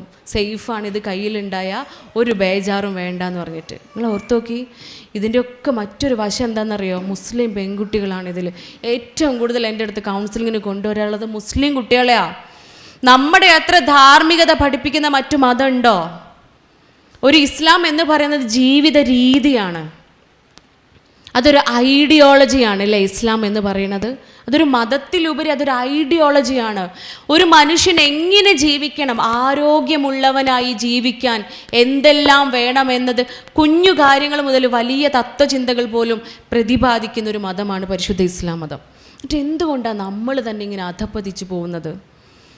നമ്മൾ ചിന്തിക്കണല്ലോ, എവിടെയാണ് നമുക്ക് ഈ പിഴവ് സംഭവിച്ചു പോയത്? ഇത്രയേറെ ധാർമ്മികത പഠിപ്പിക്കുന്ന മതമായിട്ട് പോലും എന്തുകൊണ്ട് നമുക്കിടയിൽ മാത്രം ഇങ്ങനെ സംഭവിക്കുന്നു? ചെറിയ കാര്യങ്ങൾ പോലും അല്ലേ, നിന്ന് മൂത്രമൊഴിക്കാൻ പാടില്ല. നോർത്ത് നോക്കൂ, നിന്ന് മൂത്രമൊഴിക്കാൻ പാടില്ല എന്ന് പറയുന്നുണ്ടെങ്കിൽ 90% പ്രോസ്റ്റൈറ്റിസ് ഉണ്ടാവുന്ന ആളുകളും നിന്ന് മൂത്രമൊഴിക്കുന്നവരാ. സയൻസ് തെളിയിക്കുകയാണ്. തികച്ചും ഇല്ലിറ്ററേറ്റ് ആയ കാലഘട്ടത്തിൽ അക്ഷരജ്ഞാനമില്ലാത്ത ഒരു വ്യക്തിയാണ് പരിശുദ്ധ ഇസ്ലാം മതത്തിലൂടെ അള്ളാൻ്റെ ഹബീബ് നമുക്ക് കാണിച്ചു തരുന്നത്. അത് ചെയ്യരുത് എന്ന് പറയുമ്പോൾ ശാസ്ത്രം പിന്നീട് തെളിയിക്കുകയാണ്. അത്രയും ശാസ്ത്രീയമായ ഒരു മതം കൂടിയാണ് പരിശുദ്ധ ഇസ്ലാം മതം. അത് പഠിക്കുന്ന, അത് മനസ്സിലാക്കുന്ന ആളുകൾ തന്നെ ഇങ്ങനെ വേണ്ടാത്തരങ്ങൾ ചെയ്തു കൂട്ടുമ്പോൾ, ലഹരികളിലേക്ക് അടിമപ്പെട്ടു പോകുമ്പോൾ, ആ ഫ്രീഡത്തിൻ്റെ എക്സ്ട്രീമിലേക്ക് എത്തിച്ചേരുമ്പോൾ എന്തുകൊണ്ടാണ്? നമ്മൾ പാരൻസ് ആദ്യം ചിന്തിക്കണം. നമ്മുടെ മക്കളോട് കമ്മ്യൂണിക്കേറ്റ് ചെയ്യുന്നത് നമ്മൾ എങ്ങനെയാണ്? ഉമ്മയും ഉപ്പയും തമ്മിലുള്ള സംസാര രീതികൾ എങ്ങനെയാണ്? വീട്ടിൽ അവരുടെ അന്തരീക്ഷം എങ്ങനെയാണ്? അവിടെ സ്നേഹമുള്ള കുടുംബാന്തരീക്ഷം അഭിവാജ്യ ഘടകമാണ്. ഈ മക്കളൊക്കെ ഏത് കുഴിയിൽ ചാടിയ മക്കളും വന്ന് അവസാനം എന്തുകൊണ്ട് സംഭവിച്ചു എന്ന് പറയുമ്പോൾ അവർ വിരൽ ചൂണ്ട ഉമ്മാനും ഉപ്പാനും എടുത്തേക്കാം. ഉമ്മാനെയും ഉപ്പാനെയാണ് അവർ വിരൽ ചൂണ്ടി കാണിക്കുക. ഉമ്മയും ഉപ്പയാണ്, അവർ സ്നേഹിച്ചിട്ടില്ല, അവർ തമ്മിൽ സ്നേഹിച്ചിട്ടില്ല, അവർ സ്നേഹം കൊടുത്തിട്ടില്ല എന്നല്ല, അവർ തമ്മിൽ സ്നേഹിച്ചിട്ടില്ല. ഇസ്ലാം പറയുന്നത് ഇതാണോ? എന്തുകൊണ്ടാണ് ഈ പെൺകുട്ടികൾക്ക് വിവാഹ ജീവിതം അടിമത്തമാണെന്ന് തോന്നുന്നത്? പരിശുദ്ധ ഇസ്ലാം മതത്തിൽ പറയുന്നത് എന്താ? ഏറ്റവും നല്ല സ്ത്രീ എന്ന് പറയുന്നത് അവളുടെ ഭർത്താവിനെ അനുസരിക്കുന്നവളും അവളുടെ ശരീരവും അവരുടെ സമ്പത്തും സംരക്ഷിക്കുന്നവളും അവൻ നോക്കുമ്പോൾ അവനെ സന്തോഷിപ്പിക്കുന്നവളുമാണ് എന്ന് പറയുമ്പോൾ, ഒരുപക്ഷെ ഇത് മാത്രം കേൾക്കുമ്പോൾ കുറേ ചോദ്യങ്ങളുണ്ടാവും അല്ലേ? ഫെമിനിസം ഒക്കെ പറയുന്ന ആളുകൾ ഫെമിനിസത്തിൻ്റെ ഒരു എക്സ്ട്രീമിൽ ഇതിനൊക്കെ നല്ല വശങ്ങളുണ്ട്, ഈ ഫെമിനിസത്തിനൊക്കെ നല്ല വശങ്ങളുണ്ട്, അതിൻ്റെയൊക്കെ അപ്പുറത്തേക്ക് നമ്മുടെയൊക്കെ ചിന്ത പോകുന്നത്. ഇസ്ലാം മതമാണ് ഏറ്റവും നന്നായി ഫെമിനിസം പറയുന്ന മതം. അത് അടുത്ത വരി പറയുമ്പോൾ നമുക്ക് മനസ്സിലാവും. ഇവിടെ എന്താണ്? സ്ത്രീ അനുസരണയുള്ളവളാവണം, അവനെ സന്തോഷിപ്പിക്കുന്നവളാവണം, അവൻ്റെ അഭാവത്തിൽ സംരക്ഷിക്കപ്പെടുന്നവളാവണം എന്നൊക്കെ പറയുമ്പോൾ പുരുഷൻ സ്ത്രീയെക്കുറിച്ച് മാത്രമല്ല പറയുന്നത്, പുരുഷനെ കുറിച്ച് കൂടി പറയുന്നുണ്ട്. എങ്ങനെയാവണം പുരുഷൻ? അവളോട് ഏറ്റവും മനോഹരമായി പെരുമാറുന്നവനാവണം. അവളോട് ഏറ്റവും മനോഹരമായി പെരുമാറുമ്പോൾ അവളിലേക്ക് നോക്കുമ്പോൾ നിനക്ക് ഇഷ്ടമില്ലാത്ത സ്വഭാവങ്ങൾ കണ്ടേക്കാം. അപ്പം എന്താ ചെയ്യാൻ പറഞ്ഞത്? 2 അടി കൊടുത്തിട്ട് നന്നാക്കണം അല്ലേ? ഇഷ്ടമില്ലാത്ത സ്വഭാവം കാണുമ്പോൾ 2 എണ്ണം കൊടുത്തങ്ങോട്ട് നന്നാക്കുക. അത് സംഭവിച്ചു കൊണ്ടിരിക്കുന്നത് അതല്ല അള്ളാൻ്റെ ഹബീബ് പഠിപ്പിച്ചത്. മുത്ത് മുഹമ്മദ് മുസ്തഫ സ്വല്ലല്ലാഹു അലൈഹി വസല്ലമ മാതൃക കാണിച്ചത് അങ്ങനെയല്ല. അവളിൽ നിനക്ക് ഇഷ്ടമില്ലാത്ത സ്വഭാവങ്ങൾ ഉണ്ടായേക്കാം, പക്ഷേ നിനക്ക് ഇഷ്ടമുള്ള ഒരു സ്വഭാവമെങ്കിലും ഉണ്ടാവും. അതിലേക്ക് നോക്കിക്കൊണ്ട് നീ സംതൃപ്തി അടയുക, നീ സന്തോഷിക്കുക എന്ന് പറയുമ്പോൾ എങ്ങനെയാണ് നമ്മളെ പരിയിൽ പ്രശ്നം ഉണ്ടാവുക? ഒരു നന്മയെങ്കിലും ഇല്ലാത്ത സ്ത്രീകൾ ഉണ്ടാവുമോ? ഒരു നന്മയെങ്കിലും ഇല്ലാത്ത പെണ്ണുങ്ങളുണ്ടോ ഭൂമിയിൽ? ഇല്ല അല്ലേ? അവിടെ അനുസരിക്കണം എന്ന് പറയുമ്പോൾ ഈ രൂപത്തിലുള്ള ഒരു പുരുഷൻ എങ്ങനെ നമ്മൾ അനുസരിക്കാതിരിക്കുക? ഈ രൂപത്തിലുള്ള ഒരു പുരുഷനെ എങ്ങനെയാണ് നമ്മൾ സന്തോഷിപ്പിക്കാതിരിക്കുക? ഈ രൂപത്തിലുള്ള ഒരു പുരുഷനെ എങ്ങനെയാണ് അവരുടെ അഭാവത്തിൽ നമ്മൾ സംരക്ഷിക്കാതിരിക്കുക? ചിന്തിക്കണം. ഇതൊരു മ്യൂച്വൽ അണ്ടർസ്റ്റാൻഡിങ്ങിൽ പോകേണ്ട സാധനമാണ്. അതാണ് പരിശുദ്ധ ഇസ്ലാം കാണിച്ചു തരുന്ന മാതൃക. എന്ത് മനോഹരം ചിന്തിച്ചു നോക്കൂ. നീ അവളെ അടിക്കരുത്, മക്കൾക്ക് മുന്നിൽ വെച്ച് അടിക്കരുത് എന്ന് പറയുമ്പോൾ പുതിയ കാലഘട്ടത്തിൽ ഏറ്റവും പ്രാധാന്യം അർഹിക്കുന്ന കാര്യമാണത്. മക്കൾക്ക് മുന്നിൽ വെച്ച് തന്നെ ദേഷ്യം വന്നാൽ പിന്നെ മക്കളുണ്ടോ, ഉമ്മണ്ടോ, വാപ്പുണ്ടോ എന്നൊന്നും നോക്കൂല അല്ലേ. പിന്നെ ചുറ്റുള്ളതൊന്നും കാണൂല എന്ന് പറഞ്ഞ മാതിരി ദേഷ്യം ഇങ്ങോട്ട് വന്നാൽ പിന്നെ ഒന്നും നമ്മൾ കേൾക്കണമില്ല, കാണണമില്ല, അവിടെ വെച്ചങ്ങ് പ്രതികരിക്കുകയാണ്. പിന്നെ എൻ്റെ ദേഷ്യം പോയി കിട്ടണ്ടേ എന്നാ പറയാം. പിന്നെ എൻ്റെ ദേഷ്യം പോയി കിട്ടണ്ടേ. ഒരു പെൺകുട്ടീനെ കൊണ്ടുവന്നിരുന്നു, മുൻകോപമായിട്ടാണ് കൊണ്ടുവന്നത്. അവളൊന്നും ചെയ്തിട്ടില്ല. വീട്ടിലെ 3 ഓവൻ, 7 അയൺ ബോക്സ്, 2 ഫ്രിഡ്ജ്, വാപ്പാൻ്റെ ഒരു ലക്ഷറി കാറിൻ്റെ ചില്ല്, പിന്നെ വാപ്പാൻ്റെ ഒരു ബൈക്കിൻ്റെ ഏകദേശം ആ ഗ്ലാസ് മുഴുവൻ, ഇത്രേ അവൾ പൊട്ടിച്ചിട്ടുള്ളൂ. പൊട്ടിക്കാൻ കാരണം എന്താ? ദേഷ്യം വരുമ്പോഴൊക്കെ ഓരോന്നോരോന്നായി പൊട്ടിച്ചതാ. അങ്ങനെ അവൾ അടുത്തിരുത്തി സംസാരിച്ച്, അല്ല മോളെ എങ്ങനെയൊക്കെ ദേഷ്യം ഉണ്ടാവാൻ പാടുണ്ടോ എന്ന് ചോദിച്ചാൽ മോളിൻ്റെ അടുത്ത് ചോദിക്കുക, ഡോക്ടർ ദേഷ്യം വരുമ്പോൾ പിന്നെ എന്താ ചെയ്യൽ? ഡോക്ടർ ദേഷ്യം വരുമ്പോൾ പിന്നെ എന്താ ചെയ്യൽ? ഞാൻ പറഞ്ഞു, ഡോക്ടർക്ക് അങ്ങനെ ദേഷ്യമൊന്നും വരലില്ല, എന്നാൽ എൻ്റെ ഉമ്മാക്കും ഉപ്പാക്കും വരലുണ്ട് എന്ന് പറഞ്ഞു. അപ്പോൾ ഞാൻ ചോദിച്ചു, ഉമ്മ ഇപ്പം എന്താ ചെയ്യൽ? എൻ്റെ ഉപ്പ ഉമ്മാൻ്റെ 7 മൊബൈൽ ഫോൺ എറിഞ്ഞ് പൊട്ടിച്ചിക്കണെന്ന് പറഞ്ഞു. ഉപ്പ ഉമ്മാൻ്റെ 7 മൊബൈൽ ഫോൺ എറിഞ്ഞ് പൊട്ടിച്ചിട്ടുണ്ട്. അപ്പോൾ ഉമ്മയെന്ന് ചോദിച്ചാൽ ഉമ്മ പിന്നെ ഫോണൊന്നും പൊട്ടിച്ചിട്ടില്ല, അടുക്കളയിലുള്ള 8 ക്രോക്കറി സെറ്റ് എറിഞ്ഞ് ഒടിച്ചിട്ടുള്ളൂ. അടുക്കളയിലുള്ള 8 ക്രോക്കറി സെറ്റ് താഴെ ഇട്ട് പൊട്ടിച്ചിട്ടേ ഉള്ളൂ. പിന്നെ മകൾ ഇങ്ങനെ ചെയ്യുള്ളൂ ഇല്ലേ? നിങ്ങൾക്ക് അത്ഭുതം തോന്നുന്നുണ്ടാവില്ലേ? ഓരോ കേസുകൾ മുന്നിൽ വരുമ്പോൾ എനിക്ക് പോലും അത്ഭുതം തോന്നുന്നുണ്ട്. അപ്പോൾ കേൾക്കുന്ന നിങ്ങളുടെ അവസ്ഥ അത് പ്രവചിക്കാവുന്നതേ ഉള്ളൂ. ഇത് കണ്ടു വളരുന്ന ഒരു കുഞ്ഞ് എന്തുകൊണ്ട് ഇങ്ങനെ ആയിക്കൂടാ? അപ്പോൾ ഒട്ടുമിക്ക കേസുകളിലും മക്കളെ കൗൺസിലിങ്ങിന് കൊണ്ടുവരുമ്പോൾ പാരൻസിനാണ് കൂടുതൽ സമയം കൗൺസിലിങ്ങിന് കൊടുക്കേണ്ടി വരാറ്. കാരണം എന്താ? ഇവരെ കണ്ടാണ് പഠിക്കുക. നമ്മളെയാണ് മക്കൾ മാതൃകയാക്കുന്നത്. ഇവിടെ പരിശുദ്ധ ഇസ്ലാം മതം കാണിച്ചു തരുന്ന ദാമ്പത്യ ജീവിതം ഇങ്ങനെയാണ്, ഇത്ര മനോഹരമാണ്, ഇത്ര രസമുള്ള ജീവിതമാണ്. ആയിഷ ബീവി ചോദിച്ചില്ലേ, നിങ്ങൾക്ക് എന്നോട് എത്ര സ്നേഹമുണ്ട് ഹബീബേ എന്ന് ചോദിച്ചപ്പോൾ, കയറ് പോലെയാണ്, പിരിച്ചു വെച്ച കയറ് പോലെയാണ് എനിക്ക് നിന്നോടുള്ള സ്നേഹം. എത്ര പേര് ശ്രമിച്ചാലും, ആരൊക്കെ ശ്രമിച്ചാലും ആ കയറിൻ്റെ പിരി വേർപ്പെടുത്താൻ കഴിയൂല, ആ കയറിൻ്റെ കെട്ട് വേർപ്പെടുത്താൻ കഴിയൂല എന്ന്. അതാണ് ഇണകൾക്കുള്ളിൽ ഉണ്ടാവേണ്ട സ്നേഹം. ഇടയ്ക്കിടെ ആയിഷ ബീവി ചോദിക്കുമായിരുന്നു എന്ന്, എന്നോടുള്ള സ്നേഹം, ആ കയറിപ്പം എങ്ങനെയുണ്ട്, ആ കയറിപ്പം എങ്ങനെയുണ്ടെന്ന് ഹബീബിൻ്റെ അടുത്ത് ചോദിക്കുമായിരുന്നു അത്രേ. നമ്മളൊക്കെ ഒന്ന് പുറകെ പോയി ചോദിച്ചു നോക്കല്ലേ, ആ കയറിപ്പം എങ്ങനെയുണ്ടെന്ന്. ഏത് കയറ്? കിണറുമത്തെ കയറോ എന്ന് ചോദിക്കും, അല്ലെങ്കിൽ പശുവിനെ കിട്ടിയ കയറോ എന്ന് ചോദിക്കും. അങ്ങനെ ഒരു കയറൊക്കെ ഉണ്ടാവണം, ആ ഒരു സ്നേഹം ഉണ്ടാവണം. അത് മക്കൾക്ക് കാണിച്ചു കൊടുക്കുക തന്നെ വേണം. അതുകൊണ്ടല്ലേ നിങ്ങൾ മക്കൾക്ക് മുന്നിൽ വെച്ച് പരസ്പരം സ്നേഹം പ്രകടിപ്പിക്കുകയും വായിലേക്ക് ഭക്ഷണം വെച്ചു കൊടുക്കുകയും ചെയ്യുക എന്ന് പറയുന്നത്. അതുകൊണ്ടാണ് അത് പ്രകടിപ്പിക്കാനുള്ളതാ. ആ സ്നേഹം പ്രകടിപ്പിക്കുക തന്നെ വേണം. കലഹങ്ങളും ബഹളങ്ങളും ഒക്കെ സ്നേഹം കൊണ്ട് മായ്ച്ചു കളയുക. അതാണ് ഇസ്ലാം കാണിക്കുന്ന മാതൃക. ഈ മാതൃക ഇതുപോലെ പറഞ്ഞു കൊടുത്തപ്പോൾ ആ പെൺകുട്ടി ചോദിക്കുക, ഡോക്ടറെ ഇതൊക്കെ എനിക്കറിയാം, ഇസ്ലാമിൽ എന്താണ് ദാമ്പത്യ ജീവിതം എന്നുള്ളത് വ്യക്തമായിട്ട് എനിക്കറിയാം, അതാണോ ഇവിടെ സംഭവിക്കുന്നത്, അതാണോ ഇവിടെ സംഭവിച്ചു കൊണ്ടിരിക്കുന്നത് എന്ന് ഈ കുട്ടി ചോദിക്കുക. അപ്പോൾ പിന്നെ നമ്മൾ അനുഭവത്തിൽ കൂടെ പറഞ്ഞു കൊടുക്കണം അല്ലേ. അപ്പോൾ പിന്നെ അനുഭവം ആരുടെ അനുഭവം ആവണം? സ്വന്തം അനുഭവം പറഞ്ഞു കൊടുക്കുമ്പോൾ കുറച്ചും കൂടെ രസമാണ്. ഡോക്ടർ 16-ാം വയസ്സിൽ കല്യാണം കഴിഞ്ഞതും മെഡിസിൻ പഠനം പൂർത്തിയാക്കിയതും പിന്നെ PG എടുത്തതും കുട്ടികൾ ഉണ്ടായതും ഒക്കെ ഇങ്ങനെ മനോഹരമായിട്ട് പറഞ്ഞു കൊടുത്തപ്പോൾ എൻ്റെ അടുത്ത് പറയാം, ഇതൊക്കെ ഡോക്ടർ അനുഭവമല്ലേ, ഇതൊക്കെ ഡോക്ടർ അനുഭവമല്ലേ എന്ന്. അവരവൻ്റെ അനുഭവമല്ലേ വലുത് അല്ലേ? നിങ്ങൾക്കൊക്കെ നിങ്ങളുടെ ഓരോരുത്തരുടെയും അനുഭവങ്ങളല്ലേ വലുതുണ്ടെയാളെ? അല്ല എൻ്റെ അനുഭവം നിങ്ങൾക്ക് വലുതാവോ? അല്ല, നിങ്ങൾക്ക് ഓരോരുത്തർക്കും ഓരോ മനുഷ്യനും അവരവരുടെ അനുഭവങ്ങളാണ് വലുത്. ആ കുട്ടി പറയും ഇത് ഡോക്ടർ അനുഭവമാണെന്നുണ്ടെങ്കിൽ എൻ്റെ പുരയിൽ നടക്കുന്നത് എന്താണെന്നറിയോ? എൻ്റെ ഉപ്പാനോട് എന്തെങ്കിലും ഒരു വാക്ക് സംസാരിച്ചു കഴിഞ്ഞാൽ അത് ഉപ്പാക്ക് ഇഷ്ടപ്പെടാത്തതാണെങ്കിൽ ഉടൻ എൻ്റെ ഉപ്പ ഉമ്മാനെ അടിക്കണതാണ് ഞാൻ കാണാറുള്ളത്. യാതൊരു കൂസലും ഇല്ലാണ്ട് യാതൊരു മടിയില്ലാതെ ഉമ്മാനെ ഉപ്പ അടിക്കുന്നതാണ് ഞാൻ കാണാറുള്ളത്. പല ദിവസങ്ങൾ ഉമ്മ അടുക്കളയിലിരുന്ന് കരയണത് ഞാൻ കണ്ടിട്ടുണ്ട്. ഉമ്മാൻ്റെ ജീവിതം നരകത്തിലായി, എൻ്റെ ജീവിതം ഇങ്ങനെ അങ്ങ് അവസാനിക്കും, ഞാൻ ഈ ഒരു അധോഗതി എനിക്ക് ഉണ്ടായല്ലോ എന്ന് വന്ന് ഉമ്മ ഗദ്ഗതം പറയുന്നത്, കരയുന്നത് ഞാൻ കണ്ടിട്ടുണ്ട്. പിന്നെ കുട്ടികൾ കല്യാണത്തിന് സമ്മതിക്കുന്നയാളെ അല്ലേ? നമ്മളൊക്കെ ചിലപ്പോൾ ഇങ്ങനത്തെ അനുഭവത്തിലൂടെയൊക്കെ പാസ് ചെയ്ത് പോയിട്ടുണ്ടാവും. പക്ഷെ നമ്മളെ മുന്നിൽ ഇത് മാത്രമേ ഓപ്ഷൻ ഉണ്ടായിരുന്നുള്ളൂ. ഇപ്പോൾ കുട്ടികൾക്ക് ഓപ്ഷൻസ് കുറേയാണ് അല്ലേ? നമ്മളെ മുന്നിൽ +2 കഴിഞ്ഞാൽ പണ്ടൊക്കെ ഒന്നുകിൽ എൻട്രൻസ് എഴുതുക, അല്ലെങ്കിൽ എഞ്ചിനീയറിങ്ങിന് പോവുക, അല്ലെങ്കിൽ ഡിഗ്രിക്ക് പോവുക. ഇതെല്ലാം ഓപ്ഷൻ ഉണ്ടായിരുന്നുള്ളൂ. ഇപ്പോൾ ഓപ്ഷൻസ് കൊടുക്കാൻ തുടങ്ങി അല്ലേ? നമ്മൾ മാർക്കിനനുസരിച്ച് ഓരോ കോളേജിലും പോയി നമ്മൾ മാർക്ക് ലിസ്റ്റ് കൊടുക്കും. അങ്ങനെ ഇരുന്ന് പണ്ടൊക്കെ അലോട്ട്മെൻറ്റ്, ഇപ്പം അലോട്ട്മെൻറ്റ്സ് ആണ് അല്ലേ?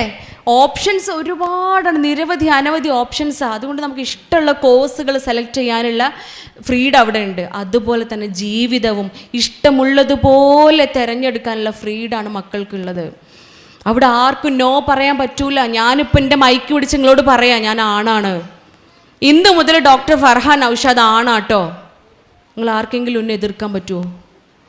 എതിർക്കാൻ പറ്റുമോ? എതിർത്താൽ ഇവിടെ പോലീസ് സ്റ്റേഷനിൽ എനിക്ക് കംപ്ലൈൻറ്റ് കൊടുത്താൽ നിങ്ങൾ ജയിലിൽ കിടക്കേണ്ടി വരും. കാരണം എന്താ? That is what is called gender neutrality, not gender equality. Gender equality എന്ന് പറഞ്ഞാൽ എന്താ? ആണിനും പെണ്ണിനും തുല്യ അവകാശം വേണം. അതിൻ്റെ അപ്പുറത്താണ് ജെൻഡർ ന്യൂട്രാലിറ്റി. ജെൻഡർ ന്യൂട്രാലിറ്റി എന്ന് പറഞ്ഞാൽ എന്താ? ആണ് പെണ്ണ് എന്ന് പറഞ്ഞൊരു സാധനമേ ഇല്ലയെന്ന്. മനുഷ്യന്മാരാണൊക്കെ. നിങ്ങളെ കുട്ടിക്ക് തോന്നാണ് ഓന് നാളെ മുതൽ പെണ്ണാന്നോ പറയുക, നമ്മൾ അംഗീകരിച്ച് കൊടുക്കേണ്ടി വരും. ഓൻ പെണ്ണാണെന്ന് നമ്മളങ്ങോട്ട് അംഗീകരിച്ച് കൊടുക്കണം. അതാണ് ജെൻഡർ ന്യൂട്രാലിറ്റി. അതാണ് നമ്മളെ നിയമം നിഷ്കർഷിക്കുന്നത്. അതിന് അനുവദിച്ച് കൊടുക്കുക. നമ്മളെ മക്കൾ അവരുടെ ഹയർ സെക്കൻഡറി ക്ലാസ്സുകളിലും ഹൈസ്കൂളുകളിലൊക്കെ പ്രത്യേക സെഷൻസ് കൊടുക്കുകയാണ് മക്കൾക്ക് ജെൻഡർ ന്യൂട്രാലിറ്റി, ജെൻഡർ ഓറിയൻറ്റേഷനെ കുറിച്ച് പഠിക്കാൻ വേണ്ടിയിട്ട്. ഇവിടെ പറയുന്നത് എന്താണെന്നറിയോ? നിങ്ങൾ പെൺകുട്ടിയാണെങ്കിലും നിങ്ങളുടെ ഉള്ളിലൊരു ആൺകുട്ടി ഉണ്ടാവും കേട്ടോ. ആ ആൺകുട്ടിയെ നിങ്ങൾ കണ്ടെത്തണം. ആ ആൺകുട്ടിയെ നിങ്ങൾ ഉണർത്തണം. നിങ്ങൾ ആൺകുട്ടിയാണെങ്കിലും നിങ്ങളുടെ ഉള്ളിലൊരു പെൺകുട്ടി ഉണ്ടാവും കേട്ടോ. ആ പെൺകുട്ടീനെ നിങ്ങൾ ഉണർത്തണം. ഇത് കേൾക്കുന്നത് ഈ അഡോളസൻറ്റ് പീരീഡിലാണ്, കൗമാരപ്രായത്തിലാണ്. കൗമാരത്തിൻ്റെ പ്രത്യേകത എന്താ? Adolescent period is a transition period from childhood to adulthood. ചൈൽഡ്ഹുഡിൽ നിന്നും അഡൾട്ട്ഹുഡിലേക്ക് പോകുന്നൊരു ട്രാൻസിഷൻ പീരീഡാണ്. അവിടെ മാറ്റങ്ങൾ സംഭവിച്ചുകൊണ്ടിരിക്കുന്ന പീരീഡാണ്. അതൊരു സ്ഥായി ഭാവമല്ല. അവിടെ നമ്മൾ സ്ഥിരമായിട്ട് നിൽക്കുന്നില്ല, ഒരവസ്ഥയും സ്ഥിരമായി നിൽക്കുന്നില്ല, മാറിക്കൊണ്ടേയിരിക്കുന്ന സമയമാണ്. ഈ മനസ്സിലേക്കാണ് ഈ ഹോർമോണൽ വേരിയേഷൻ സംഭവിച്ചുകൊണ്ടിരിക്കുന്ന ശരീരത്തിലേക്കും മനസ്സിലേക്കുമാണ് ഇത്തരം ചിന്തകൾ ഇങ്ങനെ ഇട്ടുകൊടുക്കുന്നത്. സ്വാഭാവികമായും മക്കൾ അതിൽ സ്റ്റിക്ക് ഓൺ ചെയ്യും. മക്കൾ അത് തന്നെയാണ് എന്ന് മനസ്സിലാക്കി അവരുടെ ചിന്തകൾ മാറാൻ തുടങ്ങും. ഇതറിയണമെന്നുണ്ടെങ്കിൽ നമ്മൾ അപ് ടു ഡേറ്റ് ആവണമല്ലേ? എന്താണ് ജെൻഡർ ന്യൂട്രാലിറ്റി, എന്താണ് ജെൻഡർ ഈക്വാലിറ്റിയും തമ്മിലുള്ള വ്യത്യാസം, എന്താണ് ഫെമിനിസം, എന്താണ് ലെസ്ബിയനിസം, എന്താണ് ഗെയിസം, എന്താണ് സിഗ്മ, ഇങ്ങനെ തുടങ്ങിയിട്ട് നിരവധി അനവധി ന്യൂ ജനറേഷൻ ടെർമിനോളജീസ് ഉണ്ട്. ഇതൊക്കെ മനസ്സിലാക്കണം. നമ്മൾ മനസ്സിലാക്കിയിട്ട് വേണം ധാർമ്മികത പഠിപ്പിക്കാൻ. അതിൻ്റെ കൂടെ വേണം നമ്മൾ ഇബാദത്തുകളിലേക്ക് മക്കളെ തിരിച്ചുവിടാൻ. പരിശുദ്ധ ഖുർആൻ അതിനൊക്കെയുള്ള മാർഗമാണ്, അല്ല പ്രകാശമാണ്, അൽഹുദയാണ്, മാർഗദർശിയാണ്, വഴികാട്ടിയാണ്. ആ വഴികാട്ടിയുടെ പാതയിലൂടെ അൽഹംദുലില്ലാ നമ്മുടെ മക്കളെ തിരിച്ചുവിടാൻ നമുക്ക് ഓരോരുത്തർക്കും സാധിച്ചു അല്ലേ? അൽഹംദുലില്ലാ. തികഞ്ഞ ചാരിതാർത്ഥ്യത്തോട് കൂടിയിട്ടുണ്ട് നിങ്ങൾക്ക് അൽഹംദുലില്ലാ എന്ന് പറയാൻ സാധിക്കും. നിങ്ങളുടെ മക്കൾ ഇൻഷാ അല്ലാഹ് 1-2 വർഷങ്ങൾ കൊണ്ട് അവർ ഹാഫിലായിട്ട് പരിശുദ്ധ ഖുർആൻ മനഃപ്പാഠമാക്കി ഇറങ്ങുകയാണ് അല്ലേ? ആ മനഃപ്പാഠമാക്കിയത് തലച്ചോറിൻ്റെ ഉള്ളിൽ ഇങ്ങനെ ബൈഹാർട്ടാക്കി വെച്ചാൽ പോരാ, അത് അവരുടെ ജീവിതത്തിലും കൂടെ അവർക്ക് ഉൾക്കൊള്ളാനും അത് പ്രാവർത്തികമാക്കാനും സാധിക്കണം. നേരത്തെ ആദ്യം ഞാൻ നിങ്ങളെ മുന്നിൽ പറഞ്ഞു വെച്ച അനുഭവം ആവർത്തിക്കരുത്. ആ അനുഭവം ഒരിക്കലും ഇനി ആവർത്തിക്കുമാറായിത്തീരരുത്. ആ കണ്ണുനീരിൽ ആഴുന്ന ആ ഉമ്മയുടെ സ്ഥാനത്ത് നമ്മൾ ആരും എത്തിപ്പെടാൻ പാടില്ല. നമ്മളാരും ആ ഒരു സ്ഥാനത്തേക്ക് എത്താൻ പാടില്ല. നമ്മുടെ മക്കൾ എന്താണോ മനസ്സിലാക്കിയത് അതിന് നമ്മളാണ് ശ്രമിക്കേണ്ടത്.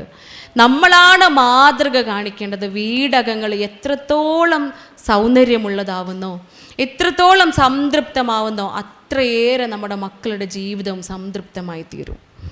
എത്രത്തോളം ആനന്ദകരമാണ്, എത്രത്തോളം നല്ല മാതൃക നമ്മൾ കാണിച്ചു കൊടുക്കുന്നു അത്രയേറെ അവിടെ മാതൃകകളാവും ഇല്ലേ? മക്കൾ കാണുന്നത് എത്ര ഡേഞ്ചറസ് ആണെന്നറിയാം. നിങ്ങൾ ഒരിക്കൽ കൗൺസിലിങ്ങിന് വന്നതാണ് ഒരു ഭാര്യയും ഭർത്താവും. ഇവരുടെ പ്രശ്നം കുടുംബ പ്രശ്നമാണ്. ഈ ഭാര്യയ്ക്ക് ഏറ്റവും കൂടുതൽ പ്രശ്നം ഭർത്താവിനോടുള്ളതിനേക്കാൾ പ്രശ്നം അമ്മായിമാനോടാണ് അല്ലേ? അപ്പം ഇങ്ങനെ ഇവർ പ്രശ്നങ്ങൾ പറഞ്ഞുകൊണ്ടിരിക്കുക. അമ്മായിമാനെ കുറിച്ച് ഇങ്ങനെ പരാതികൾ ഇങ്ങനെ പെയ്തുകൊണ്ടേയിരിക്കുകയാണ്. മടിയിൽ 4 വയസ്സായ കുട്ടിയുണ്ട്. ഈ 4 വയസ്സായ കുട്ടി ഉടനെ ഉമ്മ സംസാരിച്ചുകൊണ്ടിരിക്കുന്നതിൻ്റെ ഇടയിൽ പറയാ, ഡോക്ടറെ ഉമ്മ പറയണത് ഒക്കെ ഒന്നും വിശ്വസിക്കണ്ട കേട്ടോ, എൻ്റെ അമ്മ അത്ര നല്ല ആളൊന്നും അല്ല എന്ന്. എൻ്റെ ഉമ്മ പറയണത് എല്ലാം ഒന്നും നിങ്ങൾ വിശ്വസിക്കണ്ട. എൻ്റെ ഉമ്മ പറയണ അത്ര മോശക്കാരിയൊന്നുമല്ല, എൻ്റെ ഉമ്മ അത്ര നല്ല ആളും അല്ല. ഇവിടെ ചിന്തിക്കേണ്ടത് എന്താണെന്നറിയോ? ആ കുഞ്ഞ് 7 വയസ്സ് വരെ മാത്രം തലച്ചോറ് വളരുന്ന, ബ്രെയിനിൻ്റെ ഗ്രോത്ത് സംഭവിക്കുന്ന ആ കുഞ്ഞിൻ്റെ തലച്ചോറിനകത്ത് വെറുപ്പിൻ്റെയും വിദ്വേഷത്തിൻ്റെയും പകയുടെയും വിത്തുകളല്ലേ നമ്മൾ പാകുന്നത്, അല്ലേ? ഇതാണ് ഈ വിത്തുകളാണ് വളർന്ന് വലുതാവുക. ആ വിത്തുകളാണ് വൃക്ഷമായി മാറുക. അതിൽ കായ്ക്കുന്ന ഫലങ്ങളും ഈ വൃത്തികെട്ട ചിന്തകളുടെയും അല്ലെങ്കിൽ കാരുണ്യമില്ലാത്ത അവസ്ഥയുടേതൊക്കെ ആയിരിക്കും. അതിൽ നിന്നും നന്മയുടെ ഫലങ്ങൾ നമ്മൾ പ്രതീക്ഷിക്കാൻ പറ്റൂല. കാരണം പാകിയത് എന്താണ്? പാകിയ വിത്തുകൾ എന്താണോ അത് തന്നെ മുളച്ചു വരുള്ളൂ, അത് തന്നെ ഫലങ്ങളായി നമുക്ക് സമ്മാനിക്കുകയുള്ളൂ. അതുകൊണ്ട് ഏറ്റവും മനോഹരമായ നന്മയുടെ വിത്തുകൾ നമ്മുടെ മക്കളുടെ തലച്ചോറിൽ നമ്മൾ പാകുക. അവരെ കൊണ്ട് കമ്മ്യൂണിക്കേഷൻ പഠിപ്പിക്കുക, സംസാരിക്കാൻ പഠിപ്പിക്കുക. എത്രത്തോളം അവർ നമ്മളടുത്ത് കമ്മ്യൂണിക്കേറ്റ് ചെയ്യുന്നുണ്ടോ, നമ്മളടുത്ത് ഇൻട്രാക്ട് ചെയ്യുന്നുണ്ടോ, എല്ലാ കാര്യങ്ങളും പറയാനുള്ള ഫ്രീഡം നൽകുന്നുണ്ടോ, അതിനനുസരിച്ച് കുട്ടികൾ ഇതൊക്കെ പറയും നമ്മളടുത്ത്. എൻ്റെ ഹസ്ബൻഡ് നൗഷാദൊക്കെ ചെയ്യുന്ന ഒരു കാര്യമാണ്. കുഞ്ഞും നാൾ മുതലേ മക്കളെ സ്കൂളിലാക്കിയത് മുതലേ 2 പേരെ അൽഫിത്രയിലാണ് പഠിപ്പിച്ചിട്ടുണ്ടായിരുന്നത്. 2:45 അൽഫിത്രയിലാക്കും. അന്നേ സ്കൂളിൽ പോയി വരുന്ന സമയത്ത് മക്കളെടുത്ത് പറയും, വീട്ടിൽ അന്ന് ജീവിതത്തിലുണ്ടായ സ്കൂളിലുണ്ടായ 5 നന്മകളും 5 സന്തോഷങ്ങളും 5 സങ്കടങ്ങളും ഉപ്പാനോട് പറഞ്ഞിട്ടേ ഉറങ്ങാൻ പാടുള്ളൂ. രാത്രി കിടക്കുമ്പോൾ നല്ല രസം. ആദ്യം ഉപ്പ പറഞ്ഞു തുടങ്ങും ഉപ്പാൻ്റെ ജീവിതത്തിലുണ്ടായ 5 സന്തോഷങ്ങളും 5 സങ്കടങ്ങളും. ആ ദിവസം ഉണ്ടായ 5 സന്തോഷങ്ങളും 5 സങ്കടങ്ങളും മക്കളെടുത്ത് പറയും. പിന്നെ വലിയ മോൻ പറയാൻ തുടങ്ങും 5 സന്തോഷവും 5 സങ്കടവും. പിന്നെ രണ്ടാമത്തെ ആൾ പറയും 5 സന്തോഷവും 5 സങ്കടവും. ഇപ്പോൾ ചെറിയ ആൾ, മൂന്നാമത്തെ ആൾ, LKG പഠിക്കുന്ന ആളും പറയും 5 സങ്കടവും 5 സന്തോഷവും പറഞ്ഞിട്ടേ ഇവർ 4 പേരും കിടന്നുറങ്ങുള്ളൂ. ഇതൊരു ശീലമാണ്. ഇത് പറയാണ്ട് ഉറങ്ങൂല. ഒതുണ്ടാക്കി വന്ന് പ്രാർത്ഥിച്ചു കഴിഞ്ഞാൽ പിന്നെ അത് പറയുകയാണ് അവർ. ഇതിൻ്റെ ഒരു ഗുണം എന്താണെന്നറിയോ നിങ്ങൾ? നമ്മളെ മക്കൾ വളരുന്ന സമയത്ത്, ചെറിയ പ്രായത്തിൽ, അഡോളസൻ പീരീഡിൽ എല്ലാ മനുഷ്യന്മാർക്കും സങ്കടവും സന്തോഷങ്ങളൊക്കെ ഉണ്ടാവും. മക്കൾക്കും ഉണ്ടാവും അവരുടേതായ സങ്കടങ്ങൾ. ഒരുപക്ഷെ നമ്മുടെ ചെരുപ്പിൽ നിന്ന് നമ്മളത് നോക്കുമ്പോൾ നമുക്കതൊക്കെ സിമ്പിളായിട്ട് തോന്നിയേക്കാം. പക്ഷെ അവരുടെ ചെരുപ്പിൽ ഇറങ്ങി നോക്കുമ്പോൾ അതവർക്ക് വലിയ പ്രശ്നങ്ങളാണ്. ഈ പ്രശ്നങ്ങൾ മക്കളുടെ ഒരു പ്രകൃതി എങ്ങനെയാണെന്ന് വെച്ചാൽ, നമ്മുടെ പോലെ പ്രശ്നങ്ങൾ പരിഹരിക്കാനുള്ള മാർഗ്ഗം അവർ തേടൂല. നമ്മളൊരു പക്ഷെ ആരോടെങ്കിലൊക്കെ പറഞ്ഞിട്ട്, അല്ലെങ്കിൽ ഒറ്റയ്ക്ക് ഇരുന്നിട്ട്, അല്ലെങ്കിൽ അതിനെക്കുറിച്ച് ചിന്തിച്ചിട്ട്, അല്ലെങ്കിൽ എന്തെങ്കിലുമൊക്കെ എഴുതിയിട്ട്, നമ്മുടേതായ ആനന്ദങ്ങളൊക്കെ കണ്ടെത്തിയിട്ട് പ്രാർത്ഥിച്ചിട്ടൊക്കെ ആ വിഷമത്തിന് പരിഹാരം കണ്ടെത്താൻ ശ്രമിക്കും. മക്കളുടെ ഒരു സൈക്കോളജി എങ്ങനെയാണെന്ന് വെച്ചാൽ, അവർ പരിഹാരം കണ്ടെത്താൻ ശ്രമിക്കൂല. അവരെന്ത് ചെയ്യും? ഇത് നേരെ അവരുടെ ഉപബോധ മനസ്സിലേക്ക് അങ്ങ് മാറ്റിവെക്കും. അവരുടെ സബ് കോൺഷ്യസ് മൈൻഡിലേക്ക് അങ്ങ് മാറ്റിവെക്കും. പിന്നീട് അവരുടെ വളർച്ചയുടെ കാലഘട്ടത്തിൽ ഈ നമ്മുടെ ബ്രെയിനിലുള്ള ഫ്രണ്ടൽ ലോബ് എന്ന് പറയുന്ന മുന്നിൽ കാണുന്നൊരു ഭാഗമുണ്ട്, നെറ്റിയുടെ തൊട്ട് പുറകിലുള്ള ബ്രെയിനിൻ്റെ ഒരു ഭാഗം. ആ ഭാഗമാണ് ഒരു മനുഷ്യൻ ഏത് രൂപത്തിൽ യുക്തിയുള്ള ആളാവണമെന്ന് തീരുമാനിക്കപ്പെടുന്നത്. ഏകദേശം 25 വയസ്സാകുമ്പോഴത്തേനാണ് ഈ ഫ്രണ്ടൽ ഏരിയ പൂർണ്ണ വളർച്ചയിലെത്തുക. ഈ സമയമാകുമ്പോഴത്തേന് ഈ സബ് കോൺഷ്യസ് മൈൻഡിലുള്ള ഉപബോധ മനസ്സിലുള്ള കാര്യങ്ങൾ പതിയെ ഇങ്ങനെ പുറത്തു വരാൻ തുടങ്ങും. അതുകൊണ്ടാണ് ഒരു മനുഷ്യൻ അവരുടെ അഡോളസൻ പീരീഡ് കഴിഞ്ഞ്, കൗമാരം കഴിഞ്ഞ് ഇങ്ങനെ യൗവനത്തിലേക്ക് എത്തുമ്പോൾ ചില സ്വഭാവ വൈകല്യങ്ങൾ, അല്ലെങ്കിൽ ചില ജീവിതത്തിലെ ചില റിലേഷൻഷിപ്പ് പ്രോബ്ലംസ് ഒക്കെ ഉണ്ടാവുമ്പോൾ നമ്മൾ അതിനെക്കുറിച്ച് പഠിച്ചു വരുമ്പോൾ മനസ്സിലാക്കാൻ പറ്റും ചൈൽഡ്ഹുഡ് ട്രോമയായിരിക്കും. കുട്ടിക്കാലങ്ങളിൽ ഉണ്ടായിട്ടുള്ള എന്തെങ്കിലും അപകടങ്ങൾ, പ്രശ്നങ്ങൾ, അത് മാനസികമായോ ശാരീരികമായോ ഉണ്ടായിട്ടുള്ള എന്തെങ്കിലും അബ്യൂസുകളായിരിക്കും ഇതിന് കാരണമെന്ന് മനസ്സിലാക്കാൻ പറ്റും. ഇതെന്തുകൊണ്ടാണ്? ചൈൽഡ്ഹുഡിൽ അത് നെഗ്ലക്റ്റ് ചെയ്ത് വിടും. അത് സബ് കോൺഷ്യസ് മൈൻഡിലേക്ക് അവർ മാറ്റി വെക്കുക. അതൊരു കാര്യമേ ആക്കൂല, അതൊരു വിഷമയെ ആക്കി എടുക്കൂല. പക്ഷേ പിന്നീടുള്ള ഈ ഫ്രണ്ടൽ ലോബ് വളരുന്ന സമയമാകുമ്പോഴത്തേന് അതിങ്ങനെ കോൺഷ്യസ് മൈൻഡിലേക്ക്, ബോധ മനസ്സിലേക്ക് വരാൻ തുടങ്ങും. അത് പ്രശ്നങ്ങളായിട്ടും അത് ഈ എക്സ്ട്രീം ലെവലിലുള്ള ലഹരികളിലേക്കൊക്കെ എത്താൻ തുടങ്ങും. അതുകൊണ്ട് ചെറിയ പ്രായത്തിൽ തന്നെ, നമ്മുടെ മക്കളുടെ ഈ കുഞ്ഞു പ്രായത്തിൽ തന്നെ അവരുടെ എല്ലാ കാര്യങ്ങളും ചർച്ച ചെയ്ത് നമ്മൾ പഠിക്കുക. നിങ്ങൾ ഹോസ്റ്റലിലേക്ക് മക്കളെ ഫോൺ ചെയ്യൂലേ? ഫോൺ ചെയ്യുമ്പോൾ ആദ്യം എന്താ ചോദിക്കുക? ഇന്ന് പഠിച്ചോ എന്ന്, അല്ലേ? ആദ്യം വരുന്ന ചോദ്യം എന്താ? ഇന്ന് പഠിച്ചോ? കുട്ടി സ്കൂൾ വിട്ട് കയറി വരുമ്പോൾ തന്നെ എന്താ ചോദിക്കുക? പേപ്പർ കിട്ടിയോ? അല്ലെങ്കിൽ എന്തൊക്കെയാണ് ഹോംവർക്ക് ഉള്ളത്? ഹോംവർക്കിൻ്റെ കാര്യത്തിൽ ഏറ്റവും ടെൻഷൻ ആർക്കാ ഉണ്ടാവല്? കുട്ടികൾക്ക് വല്ല ടെൻഷനും ഉണ്ടാവില്ല കേട്ടോ ഹോംവർക്കിൽ. നോ, നെവർ, ഒരിക്കലും. ഓർക്ക് ഒരു ടെൻഷനും ഹോംവർക്കിൻ്റെ കാര്യത്തിൽ ഉണ്ടാവില്ല. പക്ഷെ ഞായറാഴ്ച രാത്രി ആകുമ്പോൾ ഏറ്റവും കൂടുതൽ ടെൻഷൻ അടിക്കല ആരാ? ഉമ്മാരില്ലേ? പിറ്റേ ദിവസം സ്കൂളുണ്ട്. എന്തിനാ ഉമ്മാക്ക് ടെൻഷൻ? എന്തിനാ ഉമ്മാക്ക് ടെൻഷൻ? മക്കളെ പഠിപ്പിക്കണം, ഒന്നാമനാവണം. പഠിച്ച മൃഗങ്ങളാക്കിയിട്ട് കാര്യമില്ല അല്ലേ? കുട്ടി പഠിച്ച് ഡോക്ടറായി, ഡയഗ്നോസിസ് പക്ക ചെയ്യാതെ, ഡയഗ്നോസിസ് കറക്റ്റ് ചെയ്യാതെ ആ ഡോക്ടർ ഡയഗ്നോസിസിൽ ആ രോഗി കിടക്കുന്നത് അല്ലേ? കിഡ്നി ട്രാൻസ്പ്ലാന്റ് ചെയ്യണമെന്ന് ആ ഡോക്ടർ, അല്ലെങ്കിൽ ഒരാഴ്ച കൊണ്ട് നിങ്ങൾ മരിച്ചോ എന്ന് പറഞ്ഞാൽ 50 ലക്ഷം എങ്ങനെയെങ്കിലും അവിടെ ഉണ്ടാകും ഇല്ലേ? 50 ലക്ഷം എങ്ങനെയെങ്കിലും അവിടെ അങ്ങോട്ട് ഉണ്ടാവും. അത് ട്രാൻസ്പ്ലാന്റേഷൻ വേണ്ടാത്ത ഒരു കിഡ്നി ആണ് എങ്കിൽ ആ ഡോക്ടർക്ക് അത് പറയാൻ തോന്നുകയാണ്. അതെന്ത് പൈസനോടുള്ള മോഹമല്ലേ?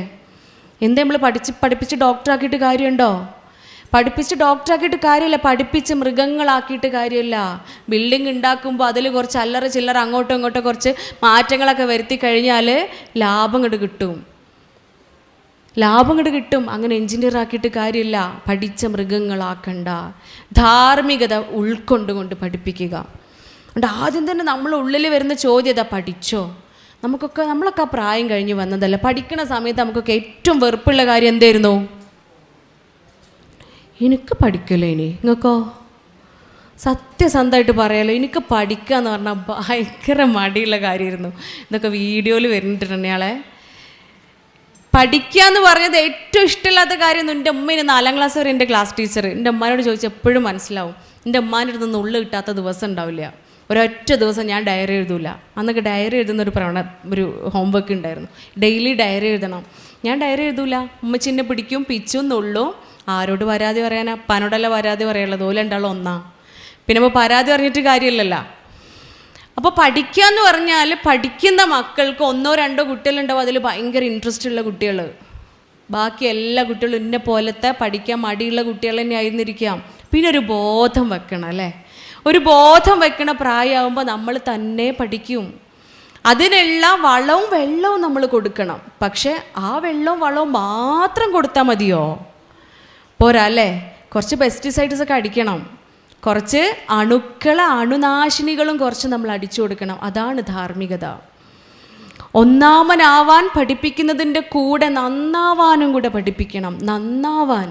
നല്ലവനായിക്കൊണ്ട് ഒന്നാമനായിക്കോട്ടെ, നല്ലവനായിക്കൊണ്ട് അവൻ ഒന്നാമനായി തീരുമാറാവട്ടെ. അങ്ങനെയാണ് നമ്മൾ പ്രാർത്ഥിക്കേണ്ടത്. അങ്ങനെയാണ് കുട്ടികളെ നമ്മൾ വളർത്തേണ്ടത്. ഫോൺ ചെയ്യുമ്പോഴത്തേനും ഉമ്മാൻ്റെ കുട്ടി എത്ര ജുസായി എന്ന് ചോദിക്കുന്നതിന് പകരം എൻ്റെ കുട്ടിക്ക് സുഖമല്ലേ, ഉമ്മാൻ്റെ കുട്ടിക്ക് സങ്കടങ്ങളൊന്നും ഇല്ലല്ലോ, വിഷമങ്ങളൊന്നും ഇല്ലല്ലോ, ഒക്കെ ഉമ്മാനോട് പറയണം കേട്ടോ. ഉമ്മ ഇപ്പം കൂടെ ഉണ്ട്.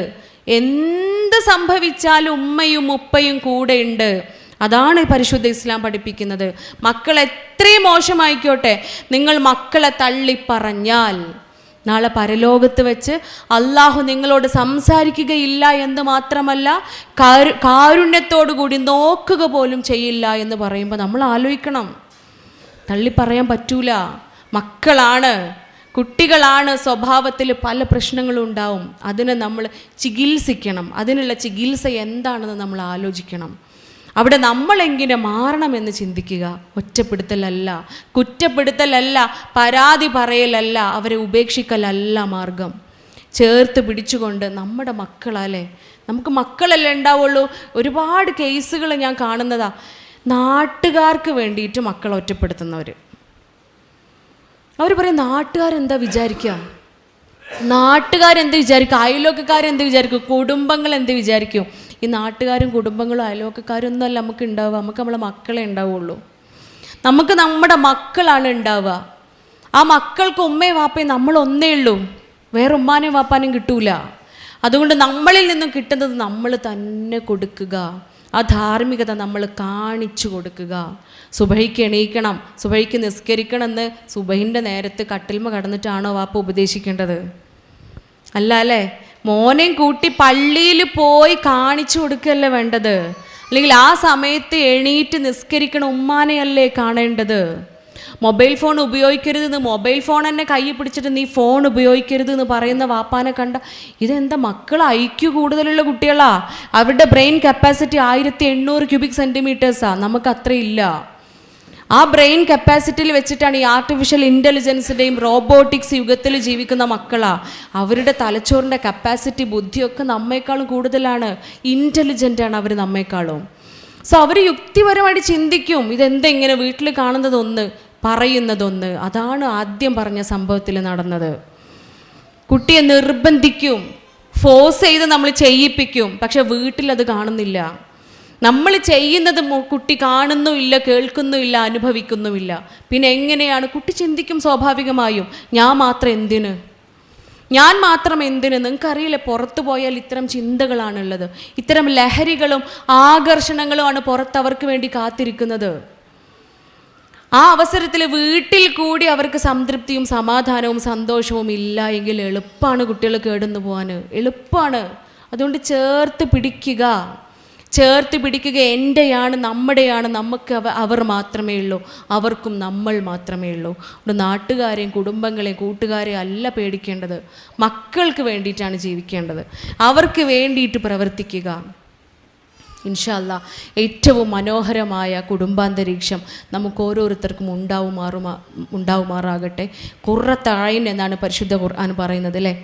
മക്കളും നമ്മുടെ ഇണയും നമ്മുടെ കുടുംബവും ഖുർറത്ത് അയ്നാണ്, കൺകുളിർമയാണ്. സമ്പത്തും സന്താനങ്ങളും നിങ്ങൾക്ക് ഞാൻ പരീക്ഷണവും അലങ്കാരവുമാക്കി തന്നിരിക്കുന്നു എന്ന് അള്ളാഹു നമുക്ക് വാഗ്ദാനം നൽകുമ്പോൾ നമ്മൾ ആലോചിക്കണം, ഈ ഭൂമിയിൽ ഏറ്റവും വലിയ പരീക്ഷണം അത് രണ്ടും തന്നെയാണ്.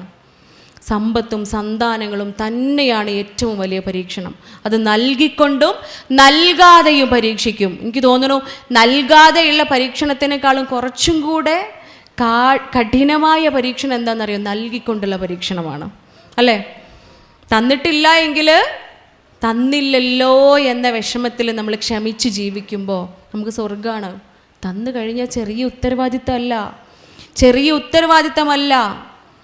ഹബ് ലന എന്നാണ് പരിശുദ്ധ ഖുർആനിൽ മക്കളെ പറ്റി പറയുന്നത്. ഹബ് എന്ന് പറഞ്ഞാൽ എന്താ, ഹിബ എന്ന് പറയുന്ന വാക്കിൽ നിന്നുണ്ടായതാ. ഹിബ എന്ന് വെച്ചാൽ എന്താ, നല്ല കഥ. ഹിബ എന്ന് വെച്ചാൽ എന്തെന്നെയാളെ, സമ്മാനം. ഹിബ എന്ന് പറഞ്ഞാൽ സമ്മാനാണ്. മക്കളെ കുറിച്ച് അള്ളാഹു പറയുന്നത് മക്കൾ സമ്മാനമാണ് എന്നാ, അനുഗ്രഹം മാത്രമല്ല. എന്താ സമ്മാനത്തിൻ്റെ പ്രത്യേകത എന്താ? അല്ലാഹുവിൻ്റെ റസൂൽ പറയുന്നുണ്ട്, നിങ്ങൾ പരസ്പരം സ്നേഹിക്കുക, പരസ്പരം സമ്മാനങ്ങൾ നൽകുക. സ്നേഹമുള്ളവർക്കല്ല നമ്മൾ സമ്മാനം കൊടുക്കുള്ളൂ അല്ലേ. ഇഷ്ടമില്ലാത്തവരൊക്കെ നമ്മൾ സമ്മാനം കൊടുക്കുമോ? ഇല്ല. നമുക്ക് നല്ല ഇഷ്ടം തോന്നുന്ന, സ്നേഹം തോന്നുന്ന ആളുകൾക്ക് നമ്മൾ സമ്മാനങ്ങൾ നൽകും. സർപ്രൈസായിട്ട് ഗിഫ്റ്റുകൾ കൊടുക്കും അല്ലേ, അല്ലെങ്കിൽ അറിഞ്ഞുകൊണ്ട് തന്നെ നമ്മൾ സമ്മാനങ്ങൾ കൊടുക്കും. അതുപോലെ പടച്ചോന് അള്ളാഹുവിന് ഇഷ്ടമുള്ള ആളുകൾക്ക് നൽകുന്ന സമ്മാനമാണ് നമ്മുടെ മക്കൾ. അമാനത്താണ് നമ്മുടെ മക്കൾ. ആ സമ്മാനങ്ങളെ, ഒരാൾ തന്ന സമ്മാനം നമ്മൾ വലിച്ചെറിയൂല. നമുക്ക് ഉപയോഗമില്ലാത്ത സാധനമാണെങ്കിൽ അത് എടുത്തു വെക്കൂലേ അല്ലേ. നമുക്കൊരു പക്ഷെ ഉപയോഗമൊന്നും ഉണ്ടാവില്ല, അല്ലെങ്കിൽ നമ്മളടുത്ത് ആ സാധനം ഒരുപാടുണ്ടാവും, എങ്കിലും നമ്മളത് പാത്ത് വെക്കും. എപ്പോൾ നമുക്ക് ഇഷ്ടമുള്ള ആളാണ് നമുക്ക് തന്നത് എങ്കിൽ. ഇഷ്ടമില്ലാത്ത ആളാണ് തന്നതെന്നുണ്ടെങ്കിൽ ചിലപ്പോൾ നമ്മൾ വലിച്ചെറിയും. അല്ലാതെ നമുക്ക് ഇഷ്ടമല്ലേ, നമുക്ക് ഏറ്റവും കൂടുതൽ ഇഷ്ടം മറ്റെന്തിനേക്കാളും പ്രിയപ്പെട്ടത് നമ്മുടെ പടച്ചോനെയാണ്, അള്ളാഹുവിനെയാണ്. ആ അള്ളാഹു നൽകിയ സമ്മാനമാണ് നമ്മുടെ മക്കൾ. അതുകൊണ്ട് ആ മക്കളെ നമ്മൾ എറിയൂല. സമ്മാനം എങ്ങനെയാണോ സൂക്ഷിച്ച് വെക്കുന്നത്, എപ്രകാരമാണോ അതിനെ കാത്തു സൂക്ഷിക്കുന്നത്, അതുപോലെ നമ്മൾ കാത്തു സൂക്ഷിക്കും. ആ മക്കളാണ് ഖുർറത്ത് അയ്നായി മാറേണ്ടത്, കൺകുളിർമയായി മാറേണ്ടത്. ഇൻഷാ അല്ലാഹ് ഏറ്റവും മനോഹരമായൊരു ദൗത്യത്തിലാണ് നിങ്ങൾ ഓരോരുത്തരും ഉള്ളത്. ആ ദൗത്യം എന്താണോ നിങ്ങളുടെ മനസ്സിലെ നെയ്യത്ത്, ആ നെയ്യത്ത് അതുപോലെ പൂർത്തീകരിച്ചു തരുമാറ് നമ്മുടെ മക്കൾ ഉയരട്ടെ എന്ന് ആത്മാർത്ഥമായി പ്രാർത്ഥിച്ചുകൊണ്ട്, ആ അന്തസത്ത പൂർണ്ണമായും ഉൾക്കൊണ്ടുകൊണ്ട്, ആ പരിശുദ്ധ ഖുർആൻ പൂർണ്ണമായും അവർക്ക് ജീവിതത്തിൽ സ്വായത്തമാക്കിക്കൊണ്ട് ജീവിക്കാൻ അവർക്കും അവരുടെ മാതാപിതാക്കളായ നമ്മൾക്കും സാധിക്കുമാറാവട്ടെ എന്ന് ആത്മാർത്ഥമായി പ്രാർത്ഥിച്ചുകൊണ്ട് വാഹിറു ദഅ്വാനാ അൽഹംദുലില്ലാഹി റബ്ബിൽ ആലമീൻ. അസ്സലാമു അലൈക്കും വറഹ്മത്തുള്ളാഹി വബറകാതുഹു.